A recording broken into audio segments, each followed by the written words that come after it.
Vamos a intentar recuperar la puntualidad que esta mañana no hemos podido tener por los fallos técnicos y vamos a empezar con esta nueva mesa redonda. Esta mesa redonda que lo que pretende, esta mesa redonda esta tarde, que lo que pretende es poner en valor y explicar lo que estamos haciendo desde el Ministerio de Sanidad con el marco estratégico de atención primaria y con el plan de acción de atención primaria. En ese sentido, sabéis que lo voy a contar con la presentación porque vamos a intentar ser lo más ágiles posibles.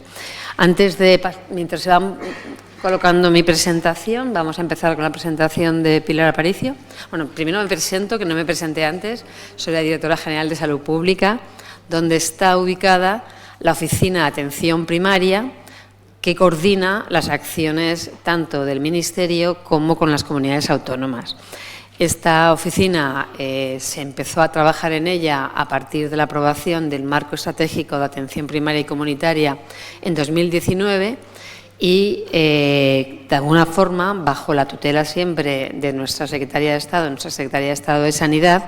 coordina a todos los centros directivos que estamos trabajando actualmente en atención primaria. Antes de seguir esta mesa y hablando del marco de atención primaria, quiero dos cosas. En primer lugar, hacer un agradecimiento y un homenaje a Salvador Tranche. Salvador Tranche, médico de familia y que falleció siendo presidente de la Sociedad Española de Medicina Familiar y Comunitaria este febrero pasado. Bueno, yo creo que evidentemente se hubiera notado su presencia aquí, ha sido súper activo para defender la atención primaria y para toda la comunidad, yo creo para toda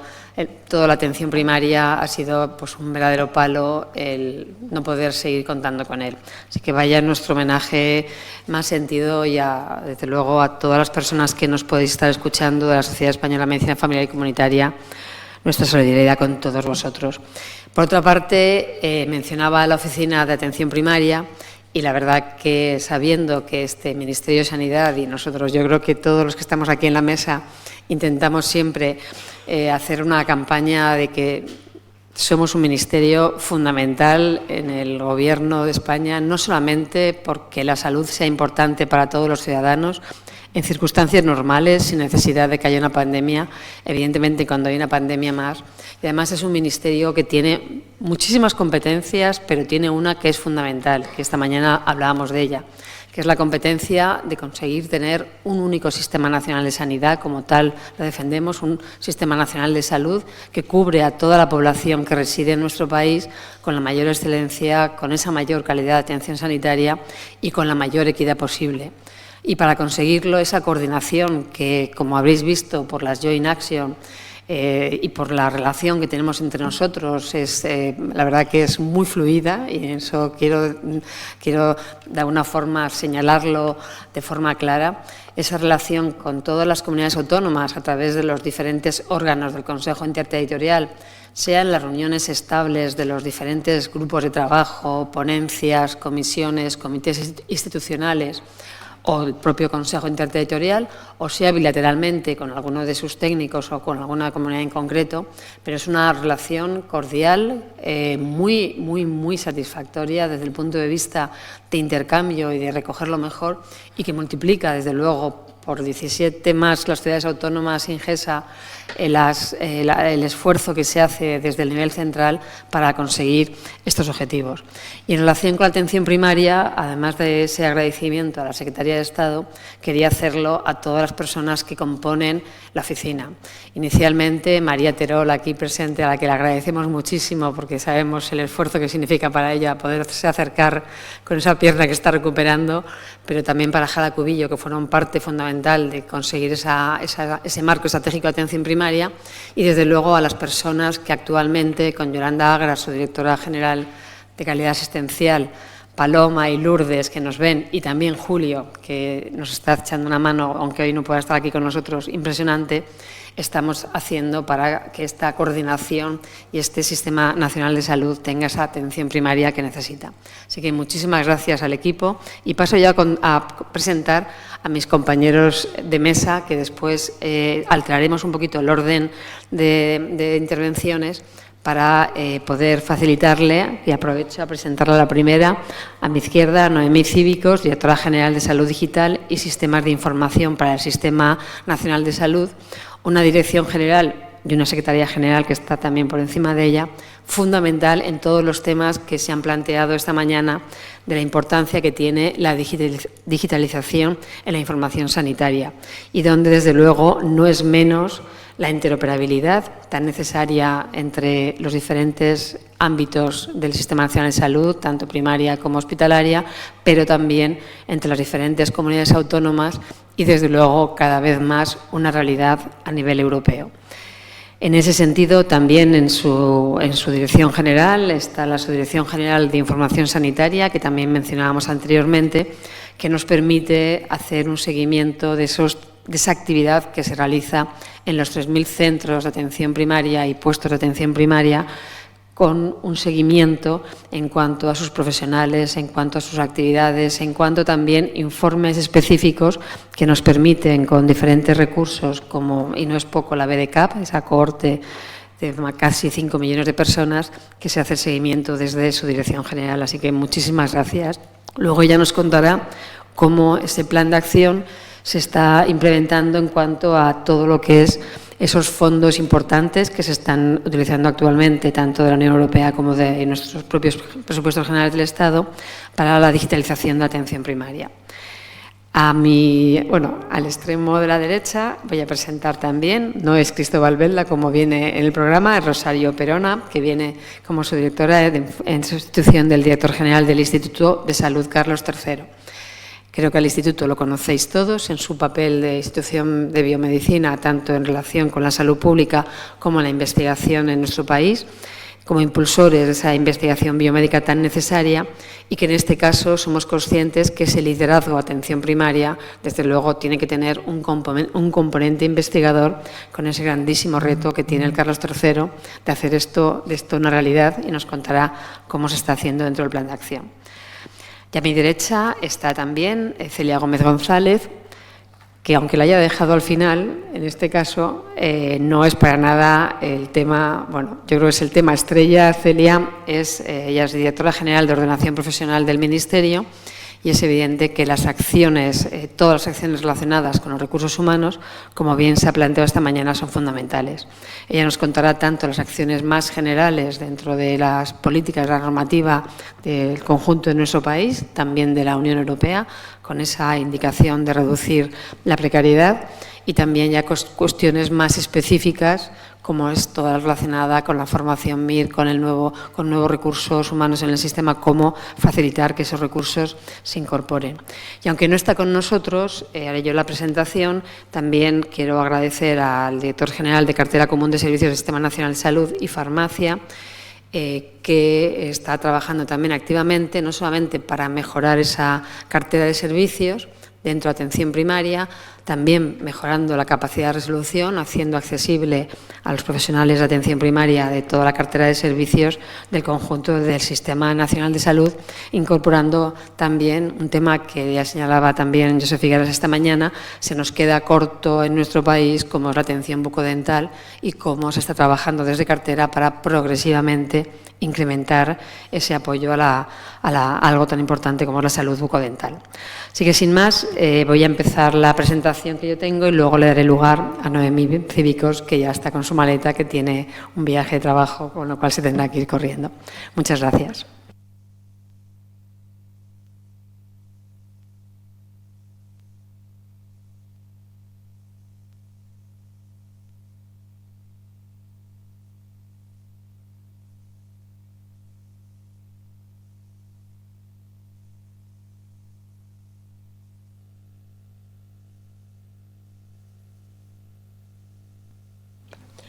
Bueno, como os comentaba, para nosotros, con ese marco de referencia, que es el Marco Estratégico para la Atención Primaria y Comunitaria, que se aprobó en el 2019, teniendo también, aprovechando el dictamen de la Comisión de mayoría parlamentaria, con la mayoría del Congreso, en el primer semestre de 2020, en junio de 2020, se aprobó ese fortalecimiento del Sistema Nacional de Salud dentro del Plan de Recuperación de nuestro país después de la pandemia, y también el Plan de Recuperación, Transformación y Resiliencia. Con todo esto, se trabajó en un plan de acción de atención primaria y comunitaria. Los consejeros y el Ministerio se reunieron en Canarias y tuvieron una declaración, la declaración de Canarias, con un compromiso político por la atención primaria. Esto es fruto del trabajo realizado tanto en la identificación de necesidades y priorizaciones de acciones, donde también todo lo que es no solamente el Encuentro de Canarias, sino el trabajo con todas las comunidades autónomas para ver cómo teníamos que configurar ese plan de acción, fuera este documento que os presento a la izquierda y que se aprobó en un pleno extraordinario del Consejo Interterritorial en diciembre de 2022 y posteriormente se llevó Posteriormente se llevó a Consejo de Ministros, dada la importancia que tiene este plan. En este sentido, este plan que recoge los objetivos de, primero, por supuesto, mejorar la salud de la población española, atender las necesidades de la población, tanto en cuanto a atención sanitaria inmediata como en cuanto a las tareas de prevención y promoción que desde la atención primaria se hace,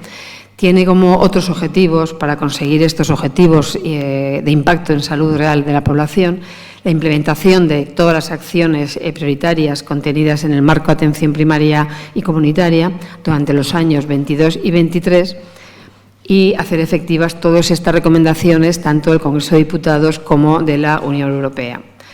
En ese sentido, este plan, que consta de 12 puntos clave, que están dirigidos no solamente a dotar de una financiación, tanto por parte de las comunidades autónomas como por parte del Ministerio de Sanidad, una financiación dirigida específicamente a la atención primaria,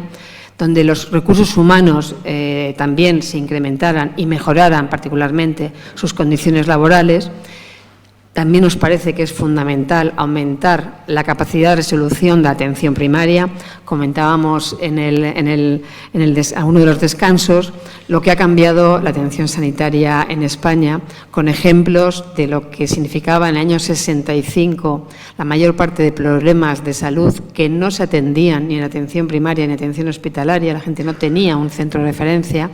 O en el año 85, donde los centros de atención primaria, y ya fue empezar la revolución de la atención primaria en nuestro país, pues una cosa tan simple como un objeto extraño en el oído hacía que tuviéramos que ir a un hospital porque nuestros centros de atención primaria no tenían esa capacidad resolutoria que hoy nuestros profesionales están formados para resolver muchísimos problemas de salud de la población. Se suele decir que entre el 85% o más de los problemas se pueden resolver. No cabe duda hoy que con todas las nuevas tecnologías de acceso, y pongo la ecografía, por ejemplo, o los ecocardiogramos que hoy se pueden hacer atención primaria, la cirugía menor, etcétera, es evidente que esa capacidad de resolución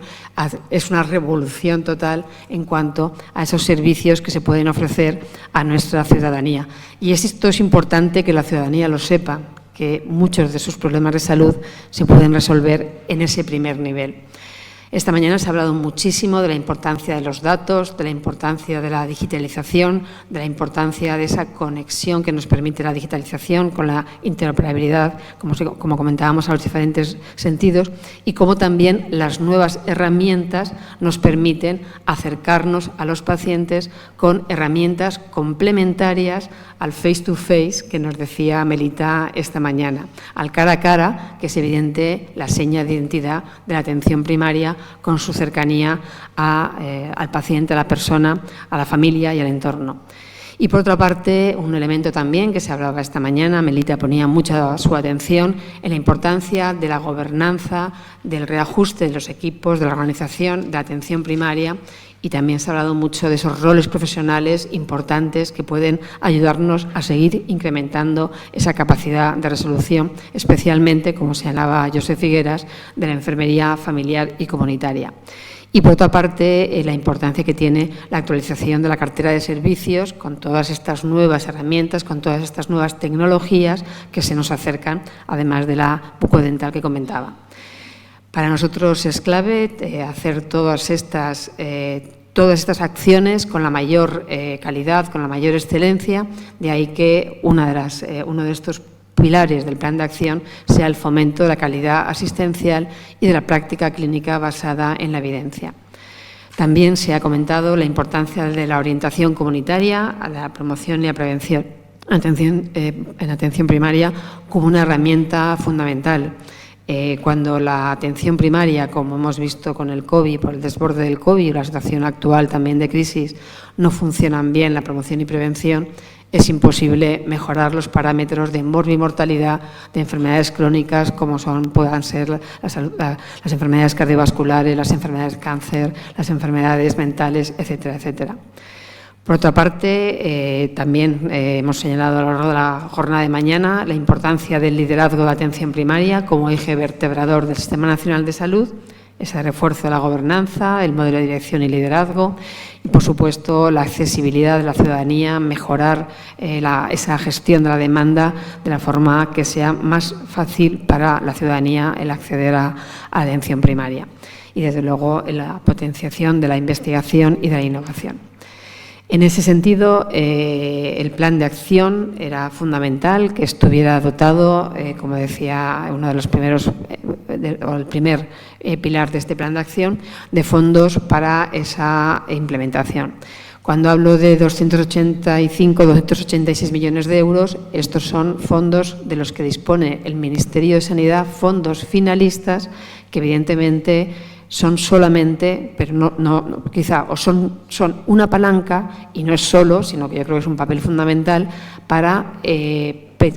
todas las comunidades, que todas las regiones, en aquellos puntos fundamentales acordados en el Comité Institucional y en el Comité Técnico, puedan ser impulsados y desarrollados por parte de las comunidades autónomas con los propios presupuestos de las comunidades autónomas. Es decir, que es un pequeño empujón, los nudges que hablamos siempre en salud pública, un pequeño incentivo para el desarrollo de acciones consensuadas en ese plan de acción de atención primaria. Estos fondos se dividen entre los fondos de la Dirección General de Salud Digital, de Cartera Común de Servicios y de Salud Pública. Dentro de ya he comentado antes, dentro del marco estratégico, la coordinación que estamos haciendo desde el Ministerio. Y cuando empezamos a desarrollar el plan de acción, uno de los primeros también acciones era el que cada comunidad autónoma tuviera un proyecto regional integral que permitiera o que incluyera las acciones del plan de acción de atención primaria para que fuera implementado por cada comunidad autónoma. Este plan de acción, que lo comentó la Secretaria de Estado esta mañana, cada una de sus acciones consta de indicadores concretos y de resultados concretos. En este caso, en la elaboración de un proyecto, pues es evidente que el indicador es el porcentaje de comunidades que disponen de este proyecto y el resultado que todas las comunidades autónomas dispusieran de ese proyecto en el primer trimestre de 2022. En este sentido, estos son los pasos que hemos ido haciendo para tener estos proyectos integrales y con una discusión bilateral y de conjunto en los comités institucionales clave. Y para la implementación y distribución de los fondos, pues ha habido también discusiones de saber con qué criterios íbamos a discutir estos fondos, atendiendo pues a la ruralidad, a la dispersión geográfica, al envejecimiento, etcétera, una serie de criterios que han ido siguiendo todos los pasos y que nos permite el poder distribuir los fondos a las comunidades autónomas que tendrán poco tiempo para ejecutarlo, pero que esperemos que el año que viene, con los fondos incrementados, como ya se han aprobado en los presupuestos generales del Estado en el Parlamento, podremos también mejorar en esa distribución. También, como os había comentado, este Plan de Acción de Atención Primaria es la primera reforma del componente 18 de los programas de recuperación, transformación y resiliencia de la Comisión Europea. Y esto significa que este hito era el primer hito, el tener ese plan de acción era el primer hito que teníamos que cumplir España en el área salud para que los fondos de la Unión Europea para los proyectos de salud fueran efectivos. Y en ese sentido, pues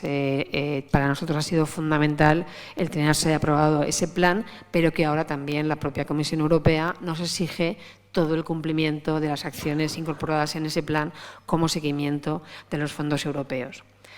Esta mañana se han explicado estos proyectos europeos que simplemente ven un poco el ámbito internacional de la atención primaria, como lo vamos haciendo en nuestro país, y además, como bien ha explicado tanto Ana María como Esteban, de una forma muy proactiva. En ese sentido también, como proyectos nacionales, se han planteado también temas que para nosotros son importantes, como esa integración en la atención sociosanitaria, cómo estudiar la variabilidad en la práctica clínica en el Sistema Nacional de Salud de Atención Primaria, sobre todo para mejorarla y disminuir esa variabilidad clínica y tener una equidad mayor en el sistema. Para nosotros, el título de estas campañas lo dice todo. Creemos que el valor de la atención primaria en los sistemas sanitarios es un elemento fundamental que tiene que también darse a conocer por parte de la ciudadanía. Y, en fin, hay tareas que son también internas de cómo mejorar esa implementación y ese seguimiento de este plan de acción. En ese sentido, simplemente como mañana vamos a dedicar una parte importante de nuestra jornada a la atención comunitaria, y para no tampoco aburriros mucho tiempo y dar paso a Noemí, voy a dar primero unas pinceladas sobre la importancia que tiene todo el marco comunitario en el plan de acción. Aquí veis acciones tanto para desarrollar en el año 22 y en el año 23, que pasan fundamentalmente por establecer, en primer lugar, un grupo de trabajo de salud comunitaria que también se coordina desde la Dirección General de Salud Pública con el área de promoción de la salud y equidad de la Asociación de Promoción de Salud y Prevención, que está en ese sentido desarrollando todas las acciones que pasan desde por recomendaciones para que cada comunidad autónoma tenga una estrategia de salud comunitaria, ampliar y desarrollar la cartera de servicios en atención comunitaria y la formación en el abordaje biopsicosocial y la acción comunitaria. También, en relación a las recomendaciones para esa estrategia de salud comunitaria, se aprobó un documento que está colgado en nuestra página web, que tiene toda esta serie de recomendaciones. Y también, en el marco de esa ampliación de la cartera básica de servicios, pues están haciendo toda una serie de trabajos, y el siguiente paso es la aprobación por la Comisión de Prestaciones, Aseguramiento y Financiación del Consejo Interterritorial. También, en relación con esta estrategia, está toda la parte relacionada con la formación, que para nosotros es fundamental y que también la realizamos con el Instituto de Salud Carlos III, con la Escuela Nacional de Sanidad, que incluye desde la formación online de estos abordajes y la formación de acciones comunitarias, y que tiene una guía didáctica que se publicará en este trimestre. Y en relación, con estos son proyectos también dentro de este abordaje, y las acciones también donde para nosotros pues todos los determinantes sociales de la salud y el contexto familiar es fundamental, y trabajamos también con Salud Digital para incorporarlos dentro de la historia de salud digital. Como parte del trabajo realizado por la Dirección General de Cartera Común de Servicios del Sistema Nacional de Salud y Farmacia, señalar esa tarea tan importante de la mejora de la capacidad de resolución. Tenemos una tarea no sencilla que tenemos que trabajar y desarrollar, que es la disminución de la carga, esto no es carta, de la carga burocrática para los centros de salud, para facilitar las tareas a los profesionales sanitarios y buscar fórmulas alternativas que tienen que ver con esa mejora en la gobernanza de la organización de los centros de salud, y esa modificación de la cartera que incluya no solamente, como os mencionaba, la atención comunitaria, que le dé esa importancia que tiene como herramienta complementaria a la actividad no presencial, y que tenga también esa ampliación progresiva de la cartera de salud bucodental. En nuestro presupuesto también está todo lo que es mejorar el equipamiento de los centros de salud para mejorar la capacidad de resolución de atención primaria. En ese sentido también, os comentaba también antes que esa parte de esa mejora de la capacidad de resolución tiene que ver con el acceso a procedimientos diagnósticos, además de la realización de pruebas en los propios centros de salud, y con esa modificación en la cartera de servicios. Para la ampliación progresiva de la cartera de salud bucodental, este año hemos contado con un poco más de 44 millones, que en el año 23 se incrementan. También señalar que dentro de esta comisión de prestaciones, aseguramiento y financiación que coordina la Subdirección General de Cartera de Servicios y de los fondos de compensación, se tiene también,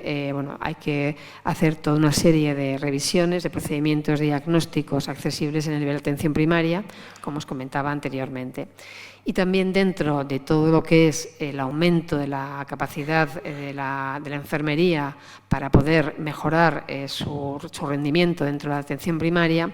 y relacionado con el Real Decreto de 2015, por el que se regula la indicación, uso y autorización de dispensación de medicamentos y productos sanitarios de uso humano por parte de enfermeras, así como esas modificaciones del Real Decreto del 22 de octubre de 2018, se han priorizado procesos clave de atención primaria en los que se puede impulsar estas indicaciones. Se realizó un primer listado priorizado con los protocolos que se han aprobado el 22, que luego detallaré, y los que se tienen que aprobar en el 23. Actualmente se han actualizado y se han publicado 4 guías: la de heridas en 2020, la de hipertensión y diabetes mellitus tipo 1 y 2 en junio de 2022 y la de quemaduras en julio de 2022. Están todas disponibles en nuestra página web y se está trabajando en el borrador de las guías para ostomías, para anticoagulación oral, para la guía de salud sexual, embarazo, parto y puerperio, que se dividirá en 2, la guía de salud sexual y reproductiva y la guía de embarazo, parto y puerperio, y la guía de deshabituación tabáquica y dolor y fiebre. Así que muchísimas gracias y doy lugar ahora a mi compañera Noemí Cívicos.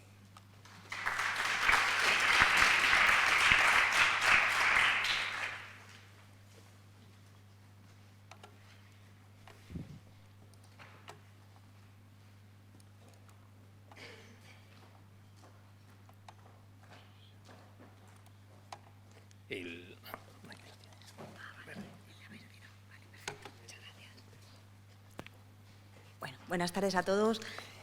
Primero, disculparme por tener que marcharme así rápido. Tenía un viaje de trabajo programado, entonces no me podré quedar hasta el final de la mesa. Y bueno, antes de empezar a comentarles pues cómo vamos a abordar la transformación digital de la atención primaria, sí que quería recalcar algo que ya comenta Pilar, que se ha tratado esta mañana. La transformación digital del Sistema Nacional de Salud en general, pues el Ministerio de Sanidad la orienta primero a favorecer la comunicación de los pacientes con los profesionales sanitarios, siempre complementando la atención presencial en los casos en los que se considera clínicamente oportuno, cuando para la persona tenga una buena aceptabilidad hacer uso de ese canal no presencial y pues un buen ejemplo puede ser, pues, por ejemplo, en atención a domicilio, o sea, apoyando con esa transformación digital o con esas herramientas pues esa atención a domicilio que necesita el paciente. Un segundo punto en el que nos vamos a focalizar en la transformación digital del Sistema Nacional de Salud es en favorecer la gestión de las patologías que precisan pruebas diagnósticas, favorecer esa devolución ágil de los resultados del laboratorio a la historia clínica de atención primaria, de todos los informes de imagen y tecnologías médicas, el acceso a la propia imagen, etcétera. Otro objetivo es facilitar la comunicación entre los profesionales de los 2 niveles asistenciales que atienden a un mismo paciente, es decir, contribuir a superar esas barreras de comunicación y que todos los profesionales tengan la misma información y fomentar esa interactuación entre profesionales de distintos niveles asistenciales para que en cualquier caso pues puedan intercambiar impresiones sobre el caso, sobre el paciente, puedan enviarse comunicaciones, avisos, alertas o lo que consideren. Un cuarto punto sería dar apoyo a todos esos procesos de gestión no asistencial que también tenemos que tener en cuenta dentro de nuestro Sistema Nacional de Salud, que acompañan a la actividad sanitaria. Gestión de agendas, programación de actividades, sistemas de citación, visitas domiciliarias, desplazamientos, pues todo eso también la transformación digital puede ayudar. Y por último, dar ese soporte al diagnóstico y tratamiento de cada paciente. Aprovechamos el caudal de datos que tenemos, que se recogen, su integración y la agregación, la posibilidad de agregar otras fuentes de datos para poder analizar de forma avanzada esa información y, por lo tanto, obtener patrones de evolución clínica que luego podamos aplicar y que puedan ayudar al médico y al resto de profesionales a aplicar las mejores pautas de tratamiento posible. Sí que quiero recalcar también, antes de comenzar, que, bueno, si hablamos de transformación digital, tiene que haber un cambio también en la cultura de la organización. Es decir, digitalizar no puede ser solamente aplicar esa digitalización a los procesos o a los procedimientos que ya venimos haciendo, sino hay que aprovechar para repensar esos procedimientos, pensar en una forma óptima de realizarlos, teniendo en cuenta las herramientas de las que disponemos, en este caso, herramientas digitales, pero también otras. Y bueno, focalizando más en lo que es la atención primaria, vamos a ver dónde está incardinada esta transformación digital y cómo se relaciona con el marco de atención primaria comunitaria y con el plan de acción que lidera la Dirección General de Salud Pública. Bueno, pues sabéis que existe la Estrategia de Salud Digital del Sistema Nacional de Salud, que invito a leer, está disponible en la web del Ministerio de Sanidad. Esta Estrategia de Salud Digital consta de 4 objetivos y 10 áreas de intervención, 3 de las cuales están especialmente focalizadas en esta transformación digital de la atención primaria, como ven ahí a la izquierda. Lógicamente, esto tiene su reflejo también en el marco, como comentaba, de atención primaria y comunitaria, donde se pretende potenciar el uso de las tecnologías de la información y de las comunicaciones como objetivo. Entonces, dentro del plan de acción de atención primaria y comunitaria ya vamos a ver que hay un objetivo específico de digitalización para este nivel asistencial. ¿Dónde se incardinan estas actuaciones de transformación digital de atención primaria? Pues específicamente en el PERTE Salud de Vanguardia, del que habrán oído hablar, y liderado por el Ministerio de Sanidad y por el Ministerio de Ciencia conjuntamente, en el que hay un objetivo específico focalizado en la transformación digital de la atención primaria, a través de 3 ámbitos de actuación que vamos a ver a continuación. Como comentaba, el Plan de Acción de Atención Primaria tiene un objetivo específico de digitalización, el objetivo 4, que busca impulsar los sistemas de información y digitalización a través de la implantación de cuatro acciones que están incardinadas y están muy relacionadas, como comentaba, dentro de la estrategia de salud digital del Sistema Nacional de Salud. Por un lado, implementar herramientas para facilitar la atención sanitaria en centros sanitarios inteligentes, mejorando la accesibilidad para los pacientes y facilitando el trabajo de los profesionales. Por otro lado, ese impulso a la atención personalizada adaptada a cada paciente en función de las circunstancias de su vida y salud, dotando a los profesionales de esas capacidades de prevención, emisión de alertas individualizadas y detección remota de riesgos y ayuda al diagnóstico. Una tercera acción focalizada en el apoyo a los cuidados de personas con enfermedades crónicas y con altas necesidades a través de dispositivos de Internet de las Cosas, sistemas de seguimiento en domicilio y la hospitalización remota y dispositivos de automonitorización. Y, por último,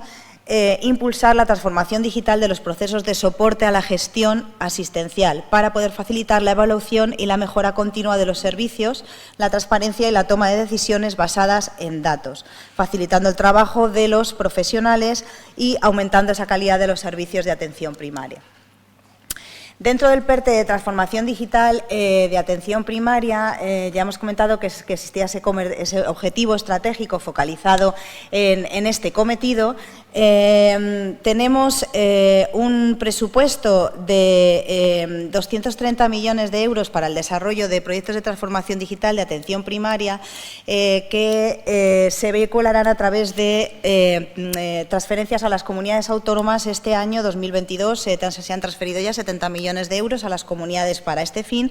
y en el año 2023 se transferirán los 160 millones de euros restantes. Los proyectos que se van a llevar a cabo y que ya están definidos y ya están empezando a analizarse y a definirse y a llevarse a cabo, se focalizan en estos 3 ámbitos que vemos aquí. Nuevamente, la transformación digital de los servicios de soporte de la actividad sanitaria,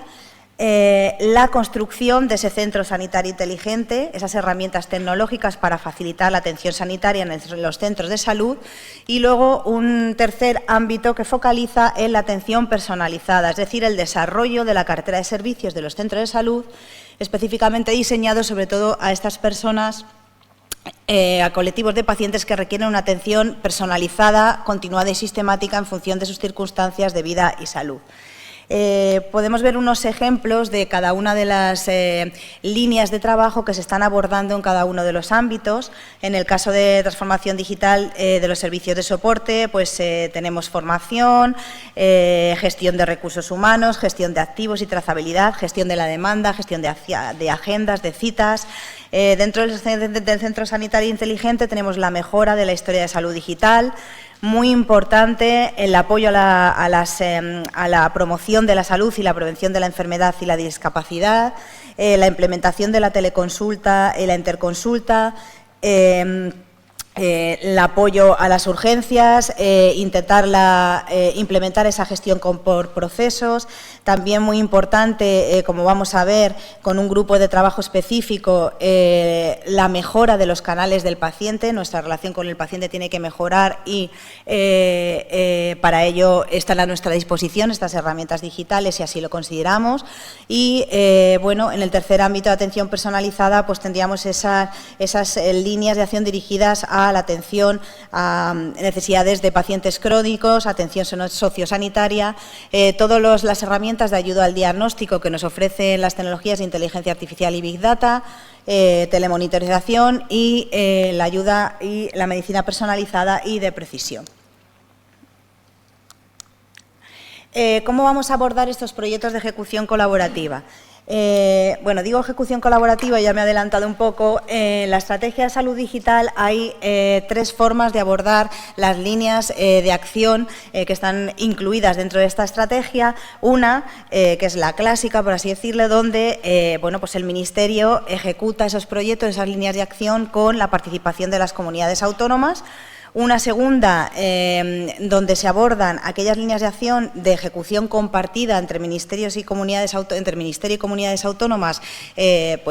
pensadas sobre todo para la vigilancia epidemiológica, donde las competencias están compartidas. Y esta ejecución colaborativa, que es como vamos a abordar todos los proyectos incardinados en este plan de transformación digital de atención primaria, donde las comunidades y ciudades autónomas lideran cada una de las líneas de trabajo, o bien en solitario o coliderando con otras comunidades autónomas, coordinadas por el Ministerio de Sanidad, de tal forma que las comunidades autónomas que tienen una experiencia o un expertise o unos profesionales más habituados o más avanzados a trabajar en esas líneas de trabajo, pues pueden aprovechar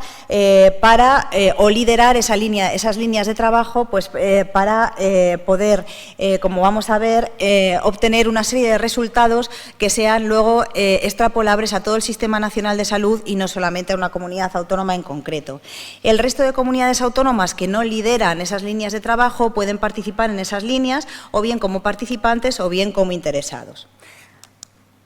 Bien. Los tipos de proyectos financiables, pues se determinaron los criterios para la configuración de los proyectos y se aprobaron en el Consejo Interterritorial del Sistema Nacional de Salud,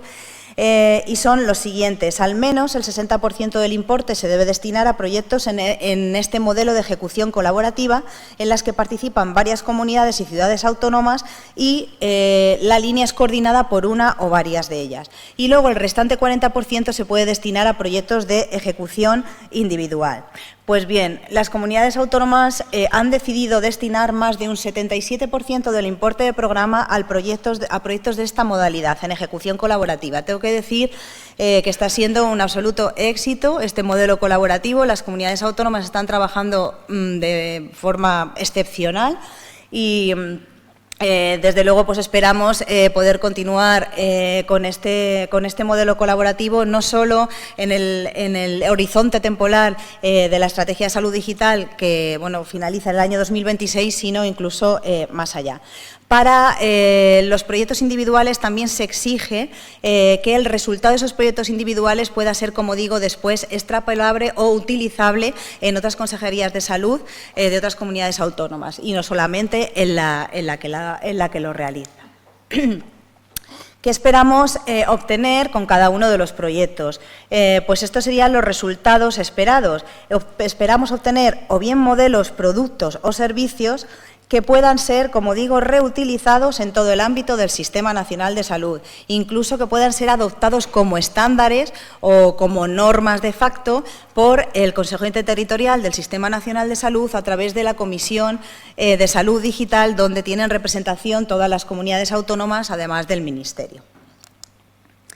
El liderazgo de las comunidades autónomas, ¿qué esperamos del líder? Bueno, pues esperamos del líder o los líderes que estas comunidades autónomas tengan, como decía, experiencias previas en el ámbito que se está desarrollando, que ya hayan desarrollado productos o soluciones de ese tipo, que tengan un equipo de trabajo ya con experiencia en abordar ese tipo de soluciones. Y para los participantes, pues simplemente se pide pues, que tengan ese interés en la implantación y que colaboren en la definición y el planteamiento global de los objetivos de la iniciativa y, lógicamente, ayudar a la ejecución del proyecto dentro de su comunidad autónoma. Este es el mapa de intereses que las comunidades autónomas han decidido abordar. Como vemos aquí, bueno, no se ve muy bien, la verdad, dentro de los tres ámbitos que comentaba al principio, transformación digital de los servicios de soporte, implementación de centros sanitarios inteligentes y atención personalizada, se han definido 7 grupos de trabajo y 16 líneas de actuación, que son donde se incardinan los 152 proyectos definidos y aprobados por el Ministerio de Sanidad, de los cuales 113 son proyectos colaborativos. En azul vemos las comunidades autónomas que lideran cada una de las líneas de acción o cada uno de los grupos de trabajo, y en naranja los participantes. En amarillo están las interesadas. Las comunidades autónomas interesadas son aquellas que ahora mismo, pues por cualquier circunstancia, no participan activamente en el desarrollo de esa línea de trabajo, pero puede ser que posteriormente, lógicamente, sí que estén interesadas y, por lo tanto, se incorporarán en un momento posterior. ¿Qué grupos de trabajo tenemos? Tenemos un grupo de trabajo de tecnologías transversales, un segundo grupo de recursos humanos y gestión del conocimiento. El tercer grupo, como decía, canal del ciudadano, muy importante para mejorar esa relación con el paciente. La implementación en el grupo de trabajo 4, la mejora de la historia de salud digital. Un quinto grupo de trabajo que facilitará la integración de dispositivos y la imagen médica. Un sexto grupo de trabajo para implementar la telemonitorización de pacientes y el séptimo para implementar sistemas de soporte a la decisión clínica basados en inteligencia artificial. Bueno, como podéis ver, pues la participación ha sido francamente buena y bueno, pues el interés de las comunidades autónomas por liderar o participar pues es evidente. En cuanto al cronograma, ya para finalizar,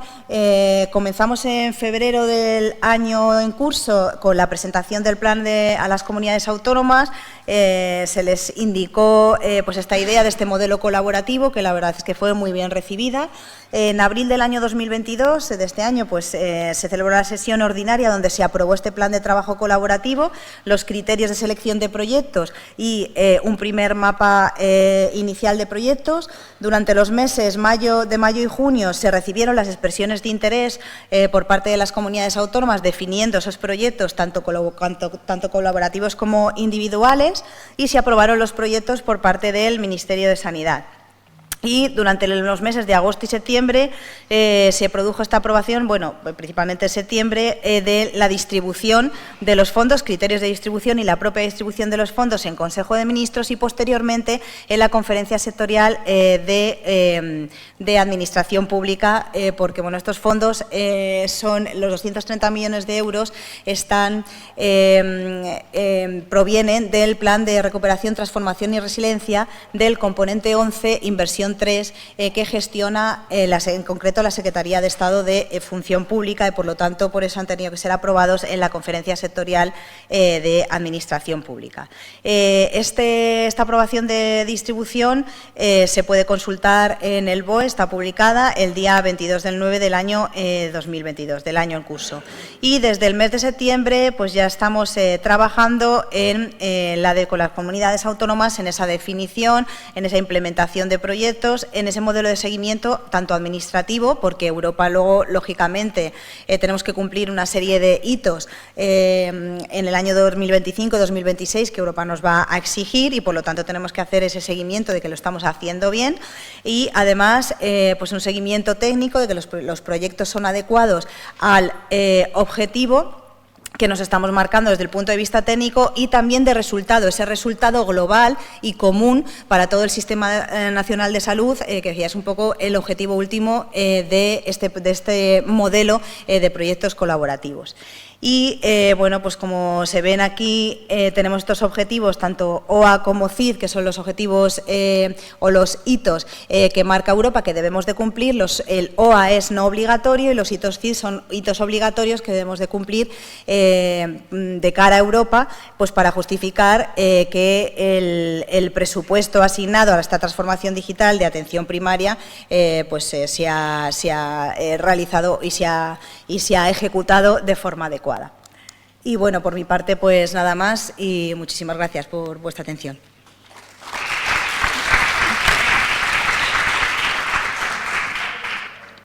Muchísimas gracias, Noemí. Creo que complementa mucho lo que hablábamos esta mañana de la importancia de la digitalización. Y antes de que se vaya, si tienes 2 minutos, si hay alguna pregunta. De streaming, sí. Perdón.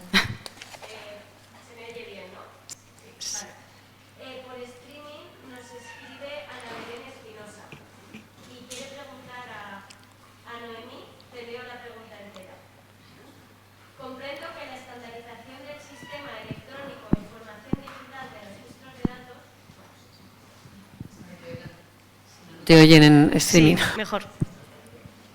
Sí, vale. Vuelvo a empezar. Comprendo que la estandarización del sistema electrónico información digital de registro de datos, ejemplo, historia clínica electrónica, que se utiliza en diferentes niveles de atención sanitaria, primaria y hospitalaria, por ejemplo, a nivel de localidad-provincia es el primer objetivo, seguido por homogeneización a nivel regional, pero ¿sería realista intentar su integración y estandarización a nivel nacional de forma que si un paciente registrado en Cataluña ingresa en un hospital en Andalucía, los médicos tienen acceso a su historia allí, considerando el nivel o el carácter descentralizado de España? ¿Cuáles serían las principales barreras para ello? Supongo que el principal impedimento es económico, falta de fondos y también privacidad de datos. ¿Cuáles serían otras barreras para conseguir esto? Bueno, pues nada, agradecer la pregunta y bueno, comentar que ya existe una historia clínica digital interoperable que se lleva trabajando desde el año 2002 a nivel nacional. Actualmente el 92% de los profesionales del Sistema Nacional de Salud tienen acceso a esta historia clínica. Entonces, lógicamente trabajamos pues para seguir mejorando esta interoperabilidad, pero no solamente a nivel nacional, sino también a los niveles pues, que se comentaban en la pregunta, es decir, esa interacción de datos también en distintos niveles asistenciales y el siguiente paso sería entre comunidades autónomas, que como digo, esto ya está implementado en el 92%, para el 92% de los profesionales desde el año 2002, trabajando desde el año 2002, llevamos en ello, y luego hay un tercer nivel. A nivel europeo también hay una serie de servicios transfronterizos, uno de los cuales es el intercambio de lo que llamamos Patient Summary, que sería el equivalente aquí a la historia clínica resumida, y que también estamos trabajando junto con otros Estados miembros para poder intercambiar esa información clínica de forma adecuada y de forma segura. En cuanto a, bueno, nosotros tenemos aquí también legislación nacional que nos facilita ese intercambio de información clínica de forma adecuada con las debidas medidas de seguridad, lógicamente, y desde el punto de vista europeo también hay una legislación específica que nos permite pues, realizar ahora mismo ese intercambio de datos clínicos transfronterizos. Pues muchas gracias. Yo creo que...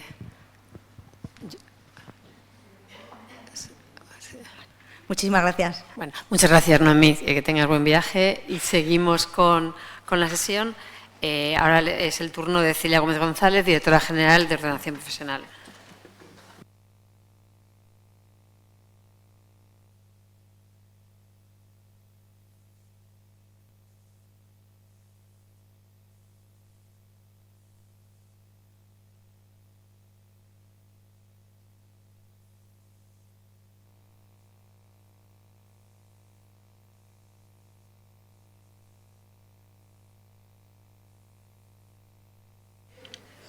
Bien, pues buenas tardes a todos y todas. Y vamos con esa parte o ese objetivo tan importante dentro del plan de atención primaria, que es el que tiene que ver con recursos humanos. Y el objetivo que plantea el plan, bueno, que es un objetivo, como creo que lo describía bien Pilar antes, pues es un objetivo para lograr otros objetivos, ¿no? Porque el objetivo fundamental es posibilitar la accesibilidad, la longitudinalidad, estabilidad, la atracción de talento en la atención primaria, y para ello, como objetivos generales, aunque luego veremos que también hay alguno más, están el incrementar el número de profesionales en este ámbito asistencial, garantizar su disponibilidad y mejorar las condiciones laborales para conseguir esos objetivos. Y un elemento que se fijaba de forma clara y expresa es la reducción de la temporalidad, que era un compromiso del plan, es un compromiso del Plan de Recuperación, Transformación y Resiliencia, de situarlo por debajo del 8%. Bien, sigo el propio esquema del plan de acción por facilitarnos a todos, porque es un plan conocido, y la primera acción para conseguir ese objetivo general era la adaptación del Estatuto Marco de la Ley 55/2003 tanto al Real Decreto Ley 14/2021 y a la Ley 20/2021 para la reducción de la temporalidad en el empleo público, que era un elemento que figuraba en el objetivo general. Y esta primera acción, que es una acción conseguida, era, como decía, modificar el artículo 9, fundamentalmente el 9 y el 33 del Estatuto Marco, en cuanto a fijar los tipos de contratación o de nombramientos que se puedan hacer en las instituciones sanitarias, de manera que desaparece el contrato de eventualidad, y el objetivo fundamental es que las vacantes sean ocupadas por interino y que, a su vez, en un periodo de 3 años estén ocupadas por personal fijo, es decir, pasar de una alta temporalidad como la que estamos a la fijeza como norma dentro del Sistema Nacional de Salud. Para ello se aprobó en Consejo de Ministros el Real Decreto Ley 12/2022 en el 5 de julio, y el 14 de ese mismo mes fue convalidado en las Cortes Generales sin ningún voto en contra, algo que yo creo que, bueno, significa también un compromiso general, ¿no?, de los propios grupos parlamentarios en apoyar esta situación, ¿no? Igual que en el propio ámbito de negociación de la sanidad también hubo acuerdo a la hora de hacer esta modificación de la ley. En paralelo a esa modificación, que supone un cambio de situación, ¿no?, el pasar de la temporalidad y evitar que en el futuro se vuelva a reproducir, también hay una puesta a cero del contador de la temporalidad en el Sistema Nacional de Salud con los procesos de estabilización. Para ello, dentro de la Comisión de Recursos Humanos se ha llegado a 2 acuerdos en primera instancia, y para lo que era la primera fase del proceso, el fijar qué plazas son las que deberían de salir a concurso en base a lo que la propia Ley 20/2021 fijaba, es decir, procurar que todas las plazas, no solo las que estaban dotadas y vacantes, sino también aquellas estructurales que estaban ocupadas por personal eventual, pero no había una plaza, todas ellas pudieran emerger y poder ser cubiertas de forma definitiva. De igual manera, también se ha llegado a un acuerdo en cuanto a las recomendaciones comunes para esas convocatorias, pues en cuanto a baremos y cómo deben de ser esos procesos de estabilización. Nos queda la última quedan dos partes, una que esas convocatorias efectivamente sean publicadas en los boletines de las comunidades autónomas, que es donde ahora mismo se está produciendo la negociación en mesas sectoriales, y después que sea resueltos los procesos antes de diciembre del 24. Es verdad que van a ser 2 años, está siendo este también, o sea 3, pero los 2 próximos con mucho trabajo en las unidades de personal y en los servicios de salud, ¿no? Porque son muchas las plazas que van a salir a concurso y a concurso de oposición. Hay una tercera acción, bueno, por contextualizar, aunque como ya se ha dicho y es bien conocido, también lo acaba de comentar Noemí, bueno, las competencias sanitarias están transferidas, las últimas hace 20 años, ¿no? En el bueno, 2001-2002, ¿no? Con lo cual hay buena parte de estas acciones que son competencia exclusiva de las comunidades autónomas, si bien, lógicamente, figuran en el plan, porque sí que hay una apuesta por coordinar esas acciones y porque son acciones que todas las comunidades autónomas y el Ministerio concluyeron que eran necesarias en una reflexión sobre qué necesitaba la atención primaria para llevar a buen puerto los objetivos que se planteaban en el plan. El trabajo en este caso que hacemos desde el Ministerio normalmente es el de coordinar esas acciones. En el caso de que se planteen, y en algunos es de forma expresa, las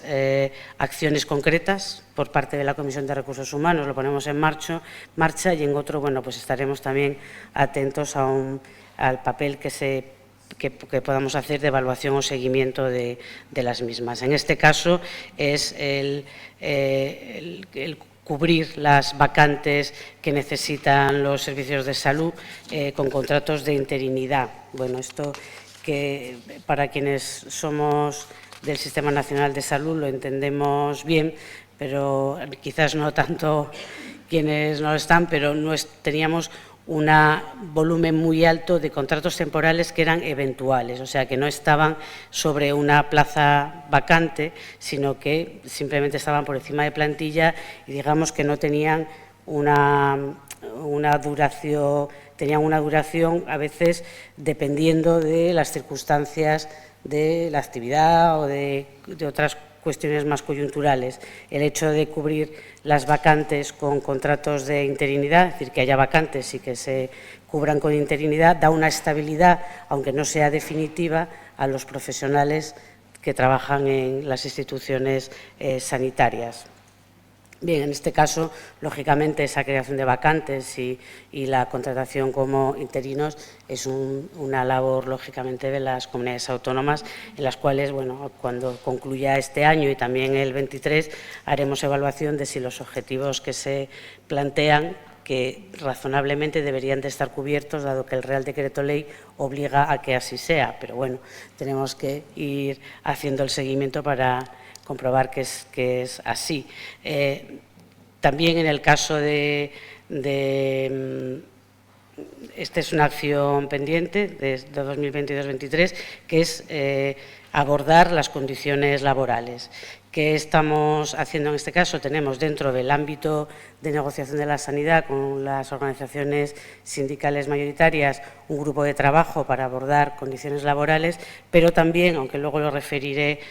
al final, estamos en un proceso que se comprometió con el Real Decreto Ley 12/2012, que antes comentaba, de modificación del Estatuto Marco, que es la ley que regula las condiciones laborales del personal de instituciones sanitarias, del personal estatutario del Sistema Nacional de Salud. De manera que lo vamos a abordar, aunque haya temas puntuales que podamos abordar, digamos, con anterioridad, y alguna veremos ahora, también en el seno de la Comisión de Recursos Humanos, el punto fuerte o el elemento fuerte es comprometer, como se ha comprometido en ese Real Decreto Ley, a hacer una revisión general de las condiciones laborales. Y en concreto, aquí se fijan para primaria una serie de cuestiones, que algunas tendrán que estar en la ley, quizás otras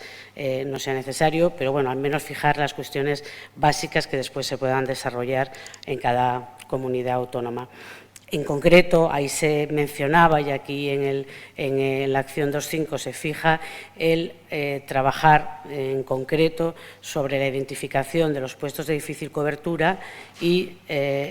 también los incentivos económicos y no económicos que podrían ir o deberían de ir asociados a esos puestos de difícil cobertura. Lo cierto es que en estos últimos años en distintas comunidades autónomas se han hecho desarrollos, pactos, acuerdos y en algunos casos normas para poner en marcha incentivos, también definir qué se entendía por puestos de difícil cobertura. En este caso, el trabajo que se está haciendo en un grupo de trabajo de la Comisión de Recursos Humanos es buscar un documento de consenso con los criterios mínimos que puedan identificar estos puestos, al menos los criterios y los rangos en los que nos podríamos mover, teniendo en cuenta que nuestro país también es diverso en cosas pues, como densidad de población o envejecimiento, aunque tengamos criterios comunes muy claros, otros, por lo menos en cuanto al valor de los indicadores, habrá que ver qué variabilidad tenemos en cuenta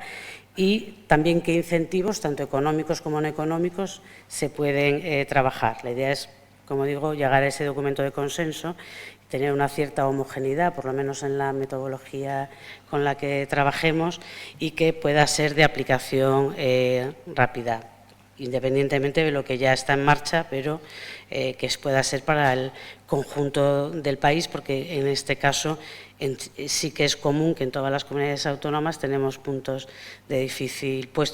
cobertura, ¿no? Sobre todo los de la sanidad rural.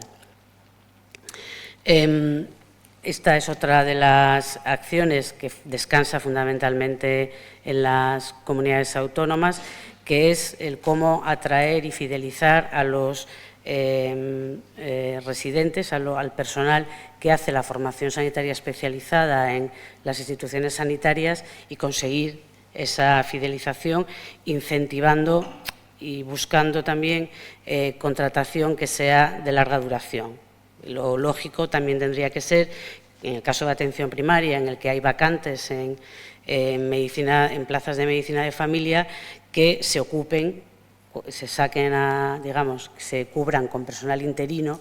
en el cual muchos de los residentes que finalizan la formación pueden ocuparlas y que en el momento en el que se quedan vacantes también deben de ser ofertadas en un concurso oposición, es decir, que la cadencia o el proceso de una vacante se cubre con interino, después se convoca a la oposición y, por lo tanto, acaba en un contrato, en un nombramiento de personal fijo, ese debería de ser el proceso normal y que esa rueda se mantenga. Si se vuelve a quedar vacante pues, por jubilación o por traslado, o se crea una plaza nueva, la rueda tiene que seguir girando y tiene que volver a ser ofertada a concurso de traslados, oferta de empleo público. De manera que consigamos, en poco tiempo, deberíamos de conseguirlo, primero en estos 3 años, como decía, poner la cuenta cero, aunque ya hay que empezar en estos mismos años a sacar las plazas que son de tasa de reposición ordinaria y que sea un continuo que engrase, ¿no?, a las organizaciones sanitarias a la hora de hacer oposiciones. Hay otro elemento que es el de la carrera profesional. En los objetivos se ha planteado para el reto para el año que viene, porque habrá que trabajar tanto en lo que es la carrera profesional, que en su día no se hizo de una manera coordinada, el desarrollo de la LOPS. Digamos que también coincidió con las transferencias sanitarias, bueno, y eso generó también otro tipo de dinámicas. Se trata, al menos en el caso de atención primaria, revisar qué criterios sí deberíamos de tener en cuenta de una manera específica, porque hay singularidades, ¿no?, sobre todo de acceso aunque ahora lo veremos, a la investigación o docencia. Es decir, que a veces el criterio general que utilizamos, si el estándar lo ponemos en profesional médico especialista de hospital, de universitario, pues claro, es muy difícil que después eso tenga una utilidad, digamos, en el caso de atención primaria, que quizás lo que haya que valorar son otras cuestiones. A lo mejor incluso por ejemplo, la permanencia en el puesto de trabajo, ¿no? Porque uno de los objetivos justo es el dar una continuidad a la asistencia a pacientes de una misma zona. También se abordará la recertificación, que es un proceso en el que estamos ahora trabajando. Otra de las acciones que se planteaban y que también está pendiente, y ahí tendremos que trabajar en conjunto con otras direcciones generales. Bueno, muchos de los objetivos de recursos humanos no son exclusivos, lógicamente, de ordenación profesional ni de las direcciones de recursos humanos de los servicios de salud. Igual pasa al revés, ¿no? Que en algunas de las acciones y objetivos de otras áreas, a lo mejor asistenciales, también hay elementos en los que tiene que participar ordenación profesional, porque son materias en las que puede colaborar, como la de los roles profesionales dentro del equipo o los temas de liderazgo directivo o gobernanza, ¿no? Por mencionar algunos. Bueno, en este caso se trataría, y tiene lógicamente que ver casi con toda la organización, bueno, cómo se puede revisar también la adecuación de necesidades de recursos humanos en base a la morbilidad atendida, resultados en salud, características sociodemográficas, yo que sé, edad, envejecimiento de la población. Es verdad que en muchos sitios ya se están utilizando con distintas metodologías o herramientas, ¿no? Pero bueno, el buscar algún elemento común, igual que en lo demás, que pueda ayudar tanto a quien, sobre todo a quien no tiene una herramienta, pero también a lo mejor, si puede ser, a coger el mejor modelo o a sumar las mejores prácticas. Mañana seguramente veremos algo en relación con ello. El siguiente es la planificación de la oferta de formación sanitaria especializada en las especialidades que desarrollan la actividad en primaria, medicina de familia, pediatría de atención primaria y enfermería familiar y comunitaria de forma principal y casi única, ¿no? Porque son las especialidades que hay ahora. Esta parte sí que es en la que tenemos una parte importante de trabajo, sobre todo en el Ministerio, ¿no? Sí quería hacer alguna pequeña, dar algún dato de la situación, también porque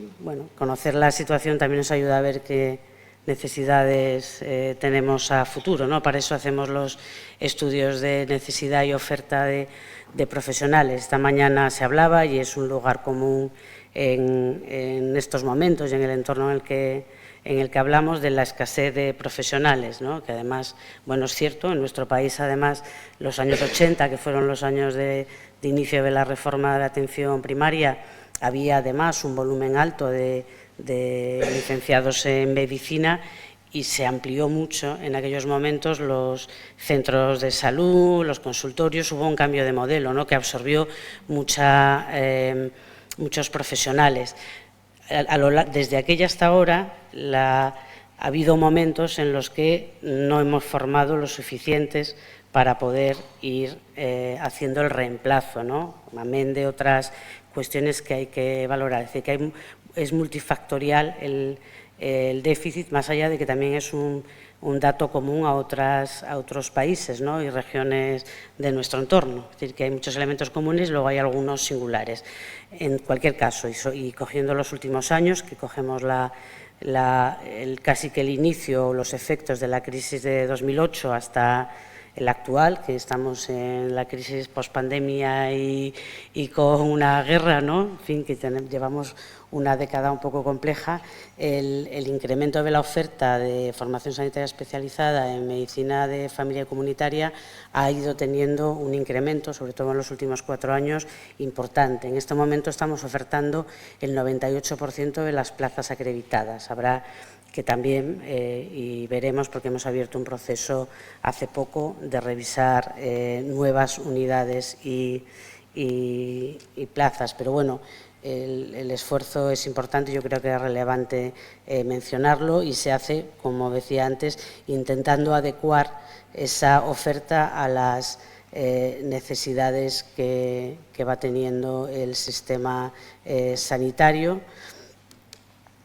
Aquí, por ejemplo, pues vemos esto que comentaba de en los últimos 4 años, que ha habido un incremento importante que tiene que ver, lógicamente, con el análisis de los profesionales que se van a jubilar en los próximos años, ¿no? Vamos a tenemos por delante 4 o 5 años con cierta dificultad para cubrir, eso nos dice también los estudios que se han hecho, aunque después se supone que entramos en un periodo de llegar al equilibrio entre oferta y demanda, que es el lugar óptimo, no siempre es fácil de conseguir con el largo periodo de formación de especialista, ¿no? Que al final alcanza casi los 12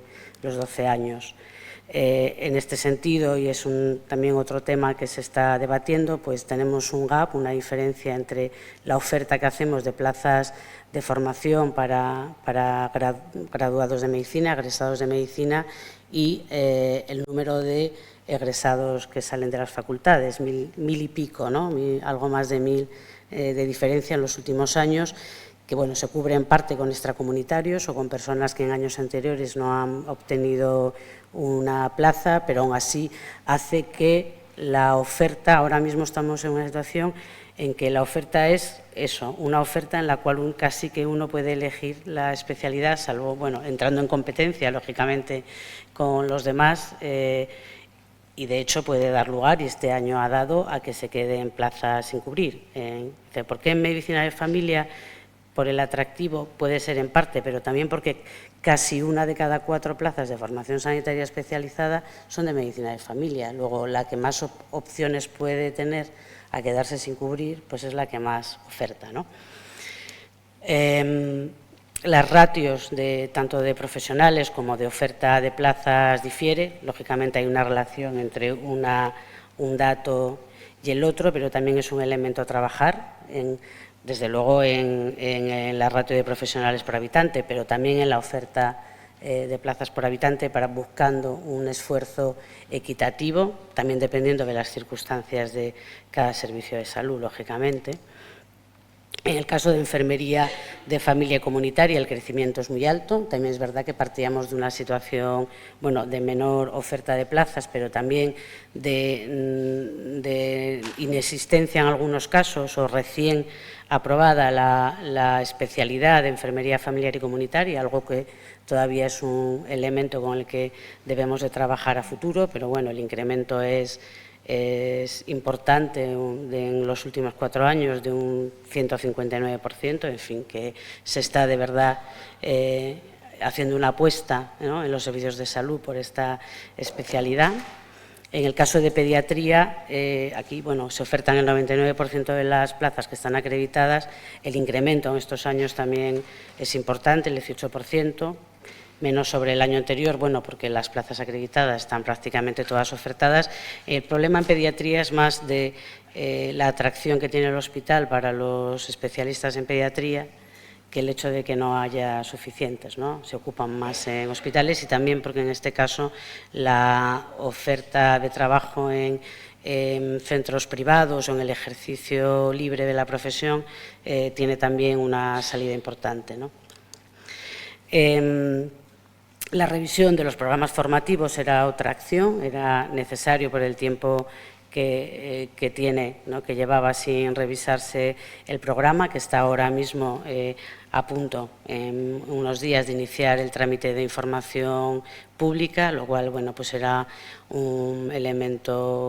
momento esperado, ¿no? Y a su vez también la valoración de los requisitos de acreditación. Antes del verano se le había pedido a las comunidades autónomas que remitieran, ya están analizados y habrá que verlo ahora en relación con el programa oficial de la especialidad, los propios requisitos, que lógicamente tienen que tener una concordancia. Hay un objetivo que se fijó para el año que viene y que se trabajará. Bueno, tengo que decir que este también estaba fijado para el año que viene, pero se ha hecho un esfuerzo importante de poderlo adelantar, ¿no? Y ahí ha trabajado duramente la Subdirección General de Ordenación Profesional con la Comisión Nacional de la Especialidad, y que yo creo que era un impulso necesario, ¿no?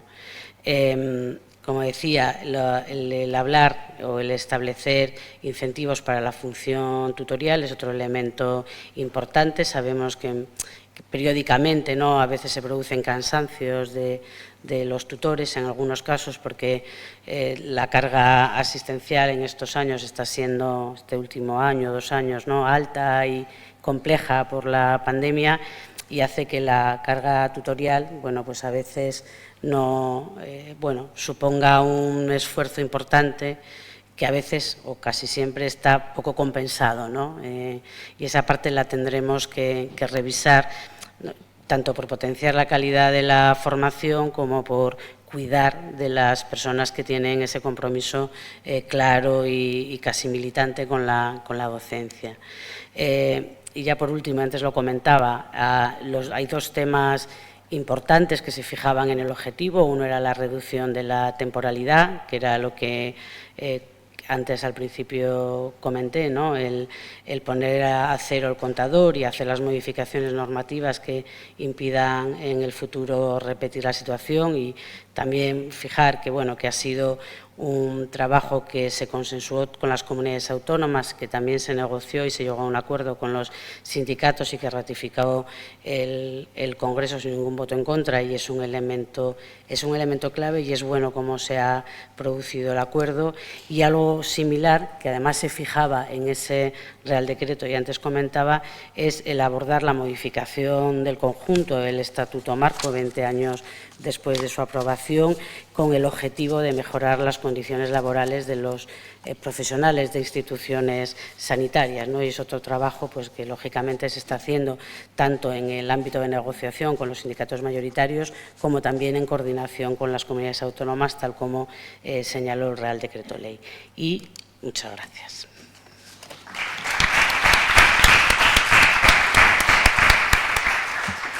Muchísimas gracias, Celia, porque abordas uno de los temas más complejos y de los retos más importantes que tiene la atención primaria.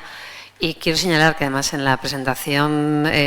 tan detallada que has hecho, aparte de los análisis previos para conocer qué temas tenemos que mejorar, Celia sí que ha podido poner de forma muy clara los indicadores, que no sé si habéis podido ver, pero que nos van a permitir en el tiempo el grado de cumplimiento de todas estas acciones. Yo creo que también en su presentación ha podido reflejar muy bien la importancia de muchos de los temas comentados esta mañana, ¿no? La importancia de la normativa, como veis, parte de las reformas que se están haciendo actualmente parten de reformas estructurales de normativas importantes, que a su vez permiten, con el consenso, otro de los temas importantes hablado esta mañana, la coordinación con todos los actores, con todas las comunidades autónomas, un tema también que comentaba con alguno de vosotros esta mañana, de la importancia de que las comunidades no entren en una batalla de a ver a quién me llevo, sino que haya una serie de condiciones facilitadoras para que todos los puestos puedan ser atractivos. Así que muchísimas gracias por tu presentación y vamos con la última presentación, como se suele decir, última, no menos importante, con Rosario Perona, representante del Instituto de Salud Carlos III, para hablar del papel importante que tiene la investigación en el impulso y en el desarrollo de atención primaria. Rosario, cuando quieras. Muchas gracias. Quería disculpar al doctor, a nuestro director, doctor Belda, porque a última hora le ha surgido cosas que de vez en cuando pasan, pero bueno, espero hacer un papel razonablemente bueno, a pesar de lo rápido esto. Bueno, yo me voy a centrar dentro del plan de acción en la parte que tiene más que ver con el Carlos III, que es la I+D+I, en el objetivo 13. Entonces, en vista de lo que habéis estado, yo he adaptado un poco la presentación y voy a ir un poco por el plan, viendo a ver la contribución que podemos hacer y que estamos haciendo, creo, desde el Instituto de Salud Carlos III en la investigación en el ámbito de la atención primaria. Por una parte, la acción 13.1, que es establecer un mapa de la situación de I+D en la atención primaria. La doctora Pilar Galloso me ha transmitido que ellos están confeccionando este mapa de la situación de investigación, de proyectos de investigación concedidos. Está casi terminado, a finales de año lo tendrán. Y yo creo que esto es una buena noticia porque ya por lo menos partimos de un conocimiento mucho más profundo y que hay que tener en cuenta para la hora de repartir pues proyectos o determinadas convocatorias en todo esto. Y entonces, pues yo creo que va a estar muy bien, porque ya sí se han estado financiando recursos para investigadores de atención primaria, pero conocer cómo es la situación yo creo que va a ser muy útil a la hora de pues modificaciones que se pueden hacer, lo que hablábamos un poco de situaciones para mejorar la accesibilidad y facilitar la accesibilidad de investigadores de atención primaria en investigación. Entonces el indicador yo creo que se cumplirá, el tener el mapa en tiempo y forma. El segundo, el 13.2, la acción 13.2, es el establecer convocatorias competitivas y no competitivas para atención primaria que favorezca el inicio de la investigación y tengan apoyo metodológico. Nosotros en la investigación y todas las convocatorias de investigación en el Instituto de Salud Carlos III van focalizadas en la acción estratégica de salud.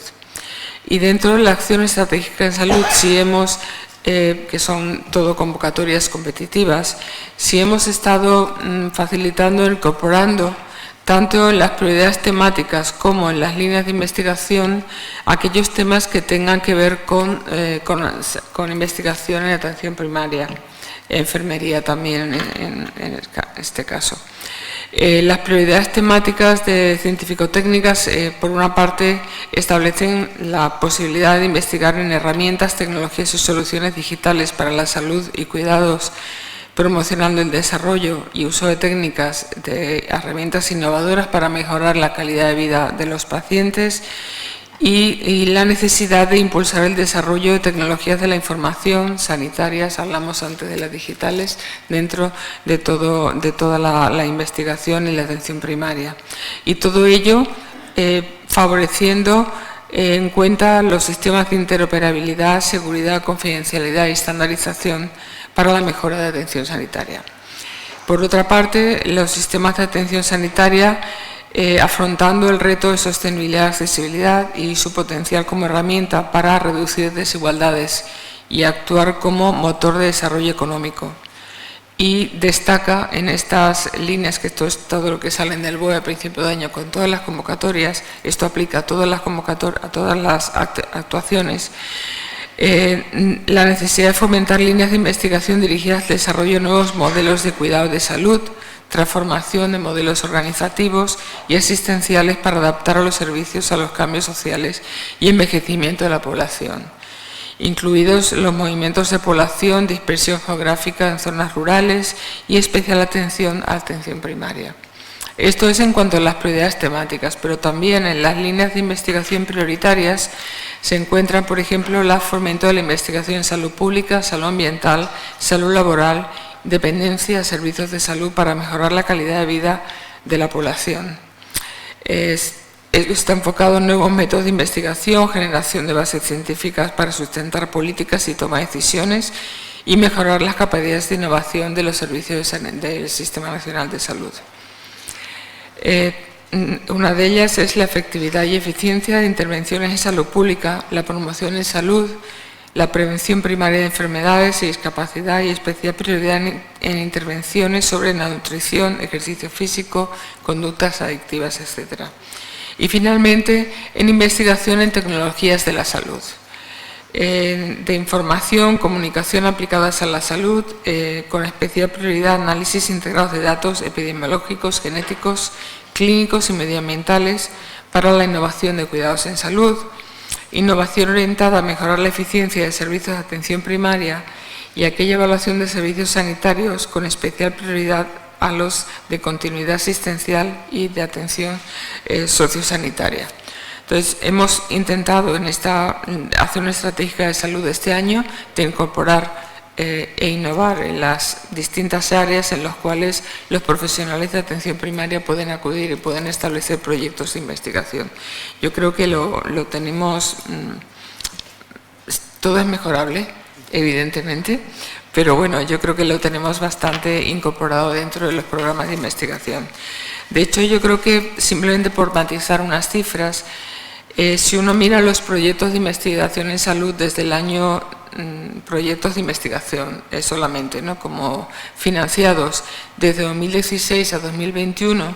En 2016 el importe total dedicado a atención primaria era 832.000 euros y en el año 2021 son 4.372.000 euros. Con lo cual yo creo que el incluir todas estas medidas ha facilitado y ha estimulado la participación de investigadores de atención primaria.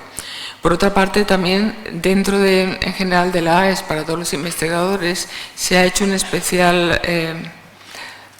tratamiento con más cariño a aquellos investigadores jóvenes que puedan tener, facilitando, por ejemplo, el que sean emergentes. Hay una determinada puntuación dentro de la baremación que corresponde a investigadores que no hayan tenido proyectos de investigación, que acaban de terminar la residencia y quieren incorporarse. En los becas predoctorales, contratos predoctorales, se le da especial facilidades a aquellos financiando los costes de seguridad social que normalmente no están financiados por los contratos de investigación,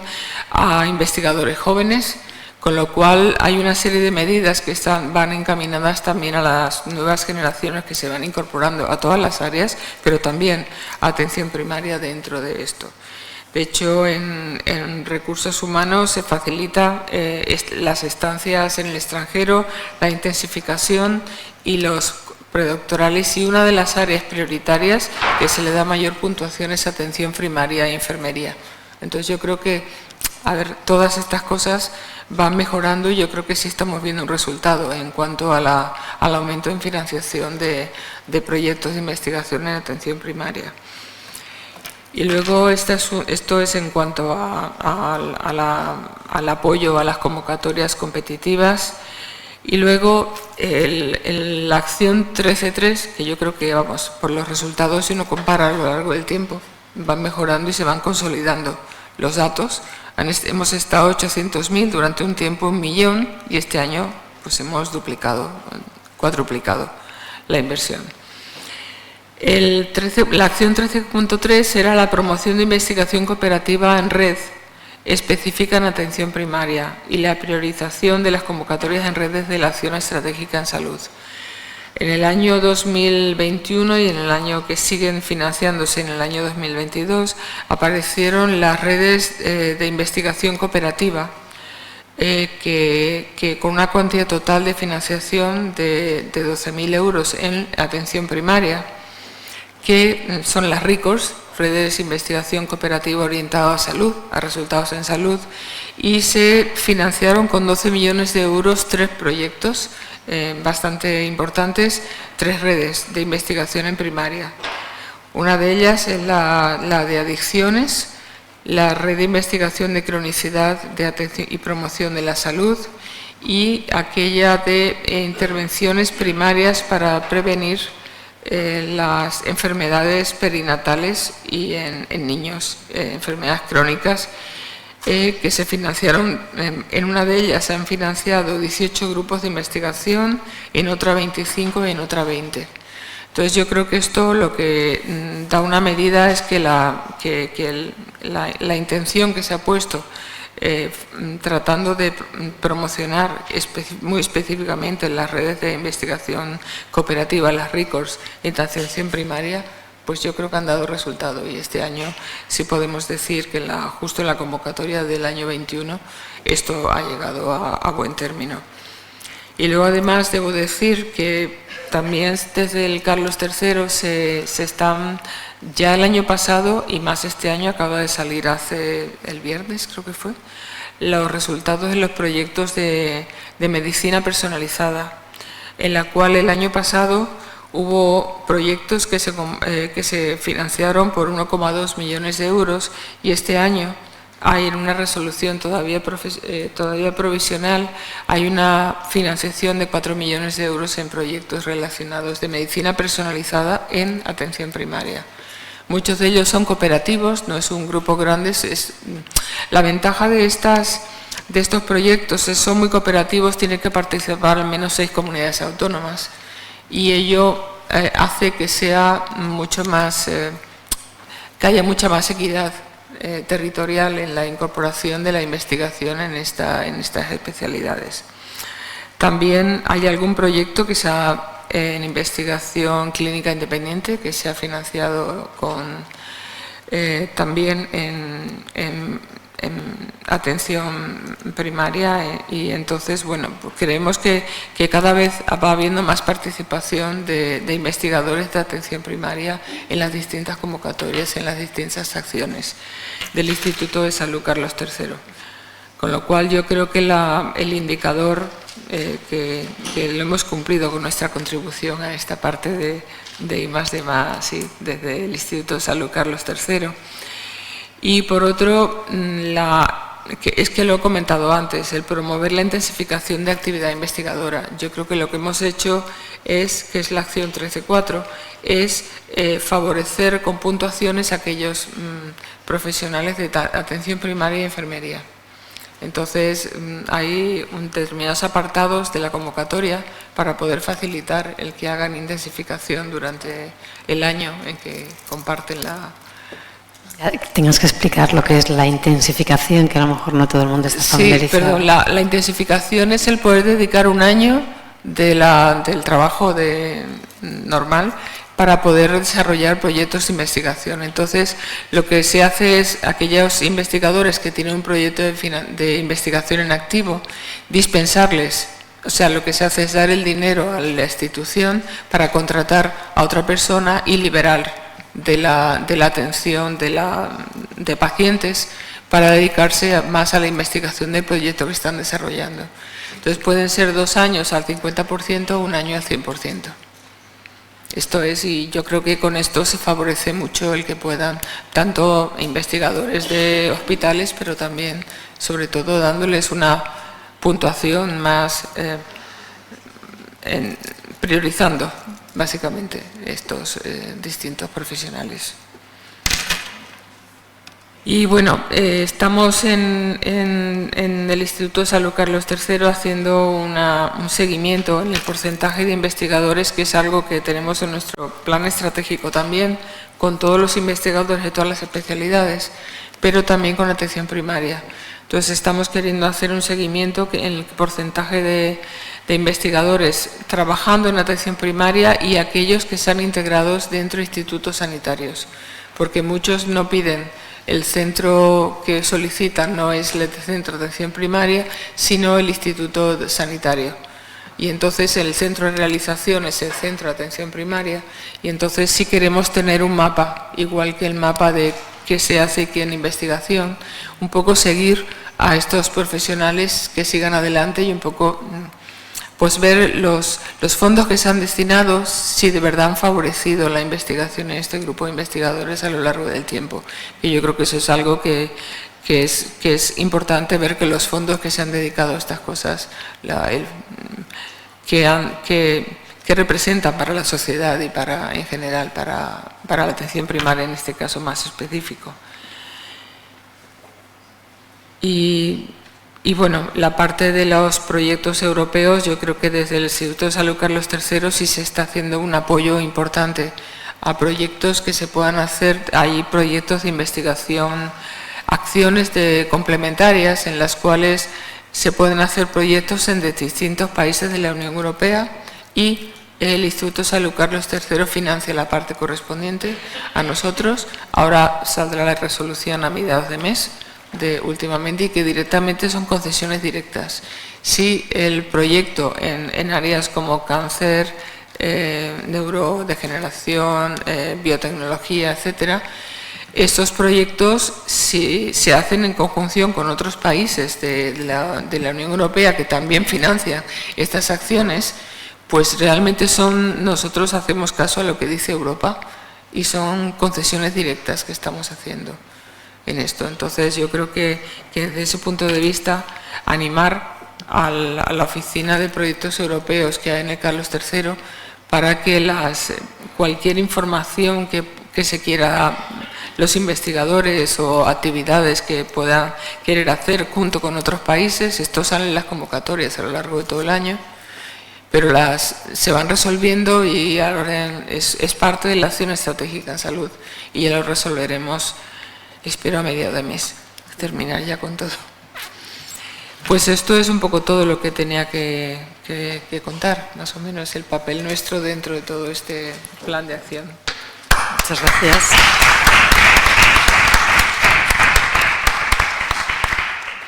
Muchas gracias, Rosario. Yo creo que con este parte de investigación, que de alguna forma terminábamos el ciclo de las acciones desde el Ministerio de Sanidad, que refuerzan de alguna forma no solamente el incremento en fondos para proyectos que reflejen los temas de atención primaria, además priorizando los temas pues como es el de la cronicidad, pero también fomentando y ayudando con acciones concretas. Yo creo que el programa de identificación en hospitales ha ido muy bien, ha facilitado muchísimo la incorporación de médicos asistenciales, de personal asistencial en la investigación, y el hecho de que fomentéis también ese proceso en atención primaria, tanto médicos como enfermería, yo creo que es muy de agradecer y seguro que tiene sus éxitos. Así que muchísimas gracias. Yo creo que tanto en la mesa de mañana, mientras vais pensando la palabra y la intervención que queréis hacer,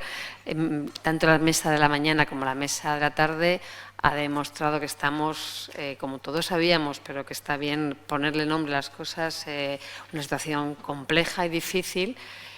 además que es emergencia en el sentido de la necesidad de una respuesta inmediata para mejorar esta situación. Es una situación que muchos habéis calificado pues una situación grave de desafección que hay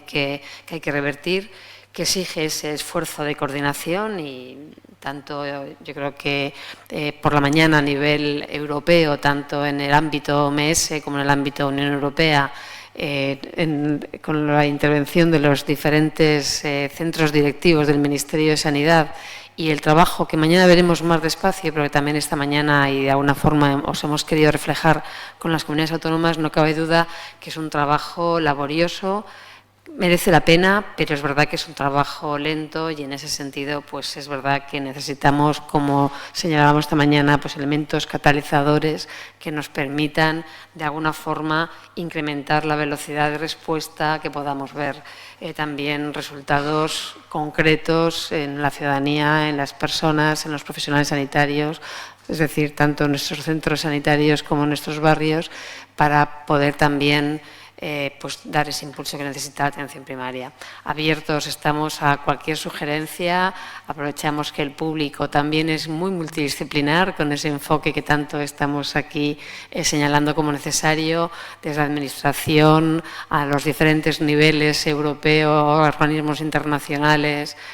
a nivel central, a nivel de comunidades autónomas, a nivel más local, también profesionales, también público en general, políticos de diferente representación, que también nos interesan mucho de nuestras cámaras, tanto Senado como Congreso de Diputados, y en ese sentido, pues no sé si os animáis a alguien, si hay alguna pregunta. Pues adelante. Pero léela con micrófono para que te puedan escuchar. Pues damos paso a preguntas desde el foro de Internet. Bueno, las preguntas van dirigidas a la parte de ordenación profesional. La primera resalta la diferencia entre las enfermeras que tengan la especialidad de enfermería familiar y comunitaria y las que no, pero ejercen en centros de salud, y pregunta bueno, si se tiene previsto tener unas funciones bien definidas, y también si las retribuciones económicas van a ser diferentes.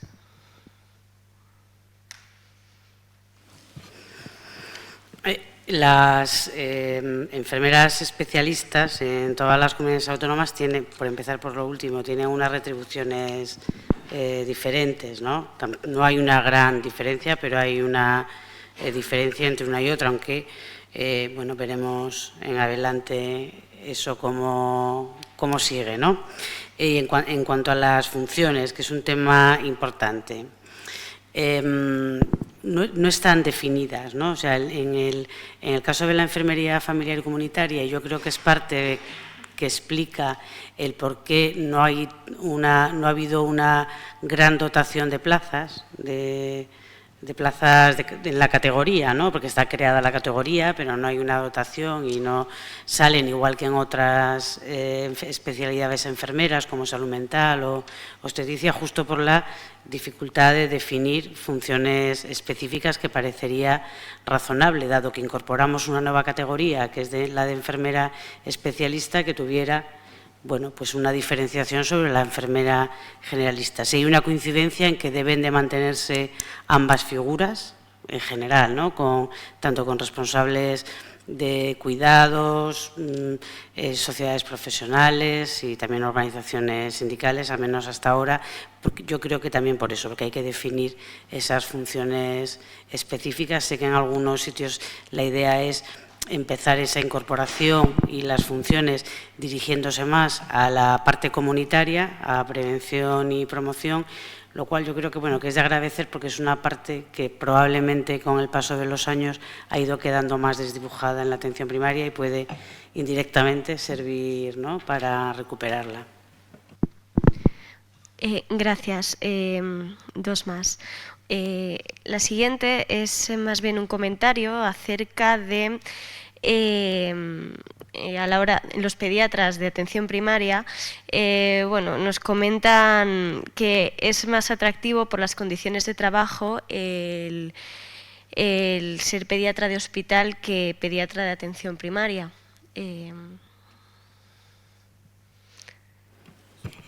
Yo creo que es parte del por qué ocurre, ¿no? Y seguramente ahí hay que centrar la atención porque las dificultades de conseguir que la atracción de los pediatras por la atención primaria es de décadas, no es nueva, ¿no? Y ahí hay que trabajar. A lo mejor también hay que revisar el tipo de trabajo, de funciones que realiza el pediatra en atención primaria, ¿no?, para que también sean atractivas, ¿no? Además de, pues no sé si ver cómo se pueden también compartir algunas funciones dado que es la misma especialidad, entre primaria especializada y alguna experiencia, por lo menos se ha intentado, ¿no?, en las áreas integradas, pues por ejemplo, que pediatras de atención primaria puedan también hacer guardias en el hospital para mantenerse o pasar algunas consultas especializadas. Yo creo que hay elementos ahí, igual que con otras especialidades o con el compartir profesionales en otros espacios, que hay que trabajar, ¿no? Habrá que mirar todas las derivadas, ¿no?, también las laborales, retributivas y demás, pero yo creo que es importante el poder combinar el desarrollo profesional, ¿no?, con la cobertura de las necesidades de la población y los derechos laborales, esos equilibrios que hay que hacer siempre con los recursos humanos. Muchas gracias. Pues la última pregunta, preguntan si hay fecha prevista o estimada para la publicación del nuevo Estatuto Marco de Enfermería y qué cambios importantes cree que aportará a la profesión enfermera. El Estatuto Marco hay uno. De momento hay uno, con lo cual no hay un estatuto marco de enfermería, ¿vale? Por precisar, ¿no? Hombre, el estatuto marco fija ahora mismo, bueno, lo que son las relaciones laborales dentro de las instituciones sanitarias, derechos, deberes, cómo se accede, cómo también se deja de pertenecer, en fin, cómo son las categorías, cómo están clasificadas. Y habrá que ver si hay algún elemento nuevo que introducir, ¿no? Porque, bueno, ese fue el Estatuto Marco que se elaboró hace 20 años y a lo mejor hay algún otro elemento que queremos incorporar, alguna de las partes, habida cuenta de ese tiempo y de otros cambios normativos que ha habido o de cuestiones que con el tiempo hemos visto que están sin regular y parecer razonable al menos establecer una normativa básica. Por lo tanto, en general, lo razonable y lo esperable es que favorezca a todos, ¿no? y fundamentalmente a los usuarios de los servicios sanitarios, ¿no? Porque no podemos olvidar que todo lo que hacemos y fijamos lo hacemos con ese objetivo final de mejorar la calidad de la asistencia sanitaria, combinado, lógicamente, con mejorar esas condiciones de los profesionales.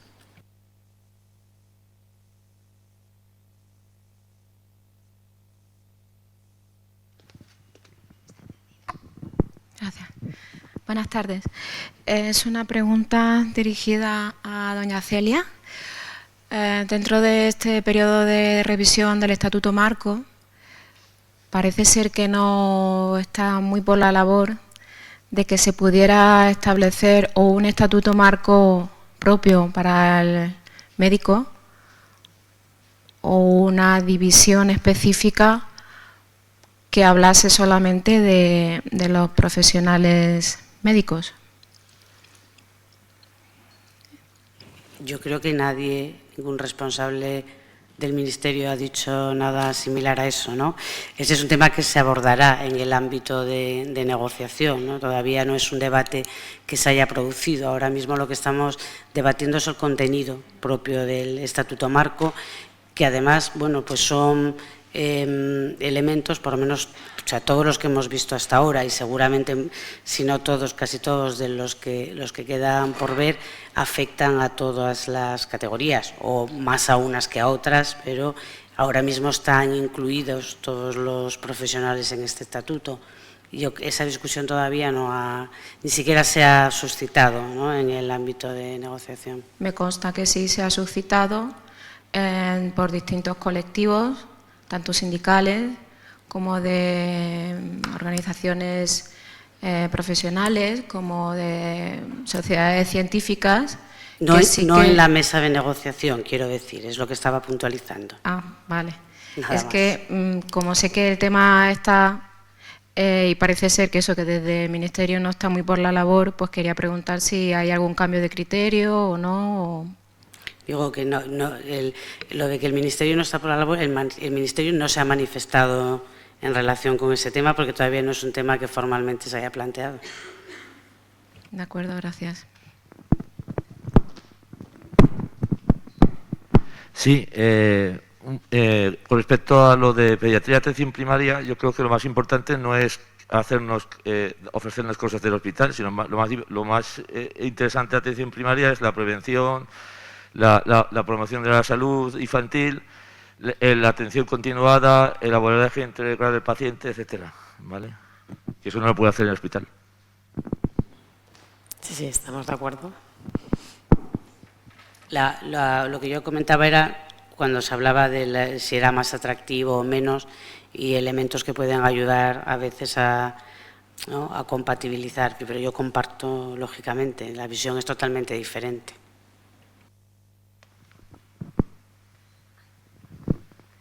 ¿Tenemos alguna pregunta más que ha llegado online? Se pregunta que para cuándo la figura de director de centro de atención primaria. Bueno, hay servicios de salud que tienen ya la figura, ¿no? En fin, que ahí habrá elementos. Yo creo que tiene que haber con el modelo que sea, o de centro, o de zona básica, o de unidad de gestión clínica, según el modelo que cada servicio de salud haya decidido para la atención primaria, que además debe de estar respaldado, digamos, ¿no?, en la organización, con funciones, con capacidad, ¿no? Es una figura compleja. Lo es seguramente cualquier cargo intermedio, directivo, tiene muchas dificultades, pero en el caso de los equipos es complicado a veces, ¿no?, el tener que hacer organización del equipo, que a veces no siempre digamos que no es fácil porque a veces hay enfrentamientos, cosas que se plantean que no son a gusto de todos cuando tú eres parte también del equipo, ¿no? Porque normalmente en atención primaria se compatibiliza, bueno, en hospitales también normalmente, ¿no?, la actividad asistencial con. Entonces yo creo que ahí hace falta pues un esfuerzo de reconocimiento de la figura y por lo tanto de que la autoridad, no digo la autoridad en sentido, que yo creo que las organizaciones horizontales y sobre todo en primaria funcionan mejor, pero hay momentos en los que hay que tomar decisiones, ¿no? Y tiene que haber una figura establecida y reforzada, creo que es bueno para. y yo creo que alguna cosa sobre eso también en el plan, por lo menos se debatió, no me acuerdo si se concretó, pero creo que sí, que había alguna medida también, ¿no, Pilar? Sí, se estuvo discutiendo cuando se discutían las medidas para la organización de los centros de salud. Y es cierto que no hay un modelo homogéneo en todo el país y que quizá pues, el estudio de los modelos también pueda ser interesante con una evaluación de los mismos, ¿no? De los modelos que pueden resolver determinados problemas, probablemente también adaptados a la situación geográfica, socioeconómica, a todos los niveles de la población tan diferente en unos lugares y otros, pero sí. Y una última pregunta, yo creo, para no copar todo el espacio con las preguntas online. 2 personas nos han resaltado la figura del trabajador social en atención primaria.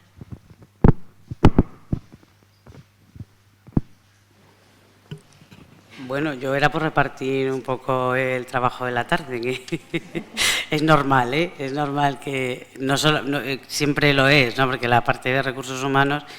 con más crisis, menos crisis, escasez o no, siempre es un tema importante, ¿no? Pero bueno, forma parte, es decir, cuando se habla, y yo creo que mañana hay una mesa, ¿no?, sobre los equipos y los roles. El trabajador social en atención primaria tiene un papel muy importante, ¿no? Es más, hay centros de salud o unidades, son los casos en los que tienen como una agenda y una consulta específica, porque además es que hay elementos que pueden llegar tanto a la consulta del médico como a la consulta de la enfermera, o la médica y el enfermero, que en realidad son temas sociales que quien los tiene que abordar, y cuanto antes los aborde mejor. Eso por un lado. Y otra, porque también yo creo que le da al equipo una visión, le ayuda, ¿no?, a completar esa visión, porque suele tener una relación mayor también con las unidades de trabajo social de ayuntamientos o comunidades autónomas, según cómo esté establecido en cada caso, ¿no? Y por lo tanto, en esa parte también comunitaria de conocer la realidad y el entorno, que ayuda, ¿no?, a orientar muchas veces las recomendaciones o las políticas de prevención o promoción, yo creo que es una figura muy importante, ¿no?, dentro de los equipos de atención primaria.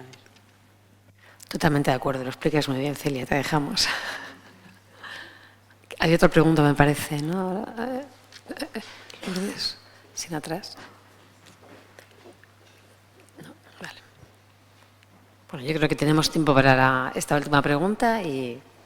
pasaríamos a cerrar. Mañana todavía nos queda un día intenso.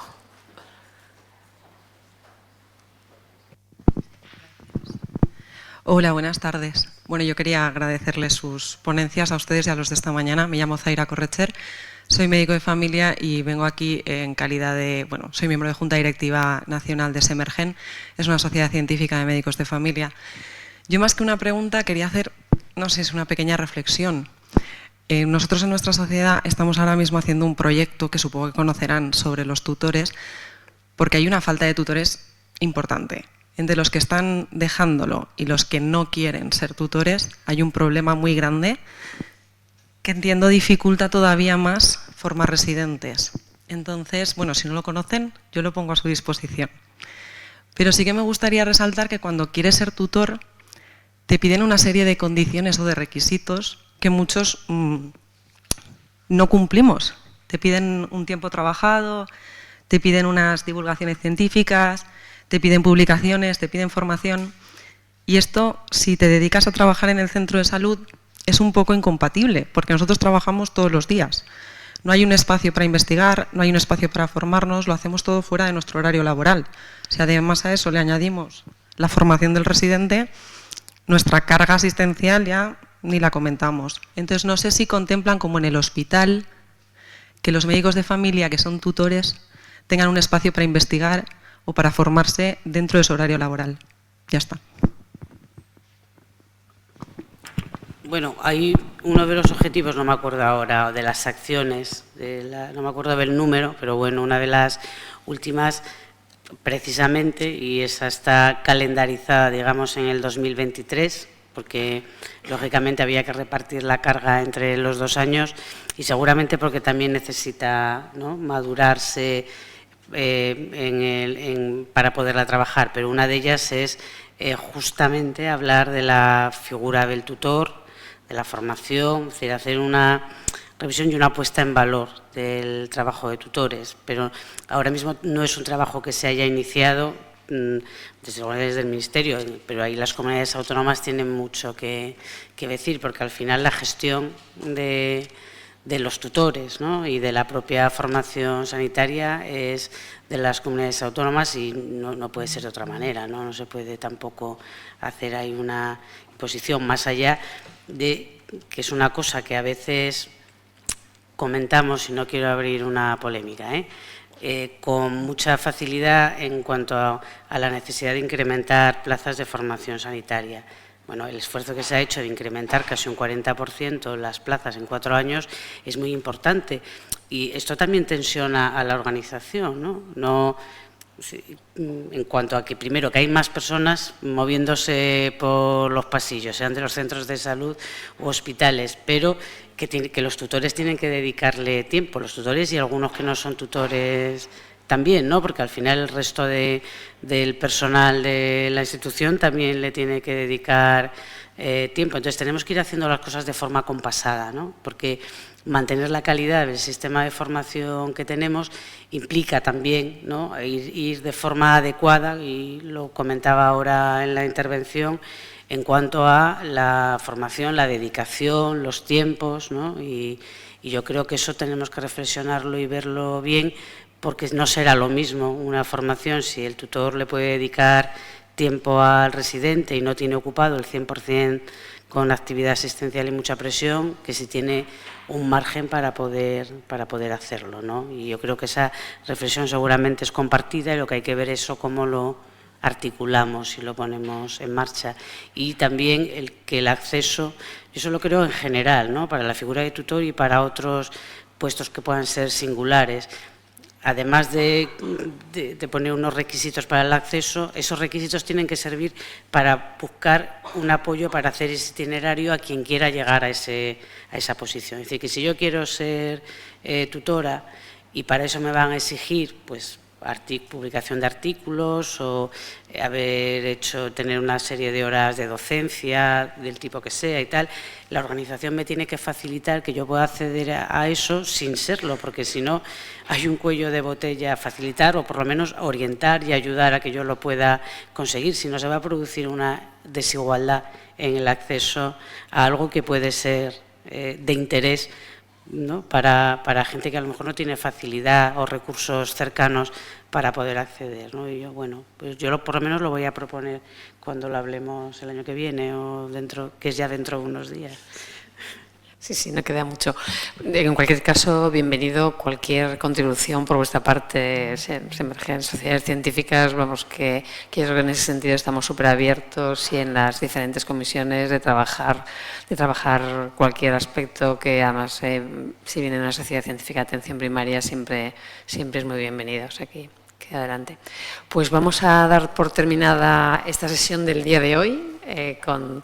Yo creo que hemos ido haciendo un poco los resúmenes correspondientes, así que no os voy a robar más tiempo de tarde porque creo que es importante que podáis descansar y así mañana venir con muchas ganas también a oír esas buenas prácticas de las comunidades autónomas y también con un cierre espectacular que nos espera con Rafa Cofiño, que creo que será muy estimulante para poder seguir adelante y buscar esos catalizadores que hablábamos para los que necesitamos para la atención primaria. Muchísimas gracias tanto a las personas que nos habéis seguido virtualmente, de nuevo pedir disculpas por los problemas técnicos y desde luego a los que estáis aquí, que hemos conseguido generar esta calidez del ambiente que sabemos que cuando hemos llegado era bastante helador. Así que mañana seguro que ya partimos de un ambiente más caldeado con ese conocimiento que tenemos de la presencialidad. Hasta mañana y buenas tardes a todos y a todas.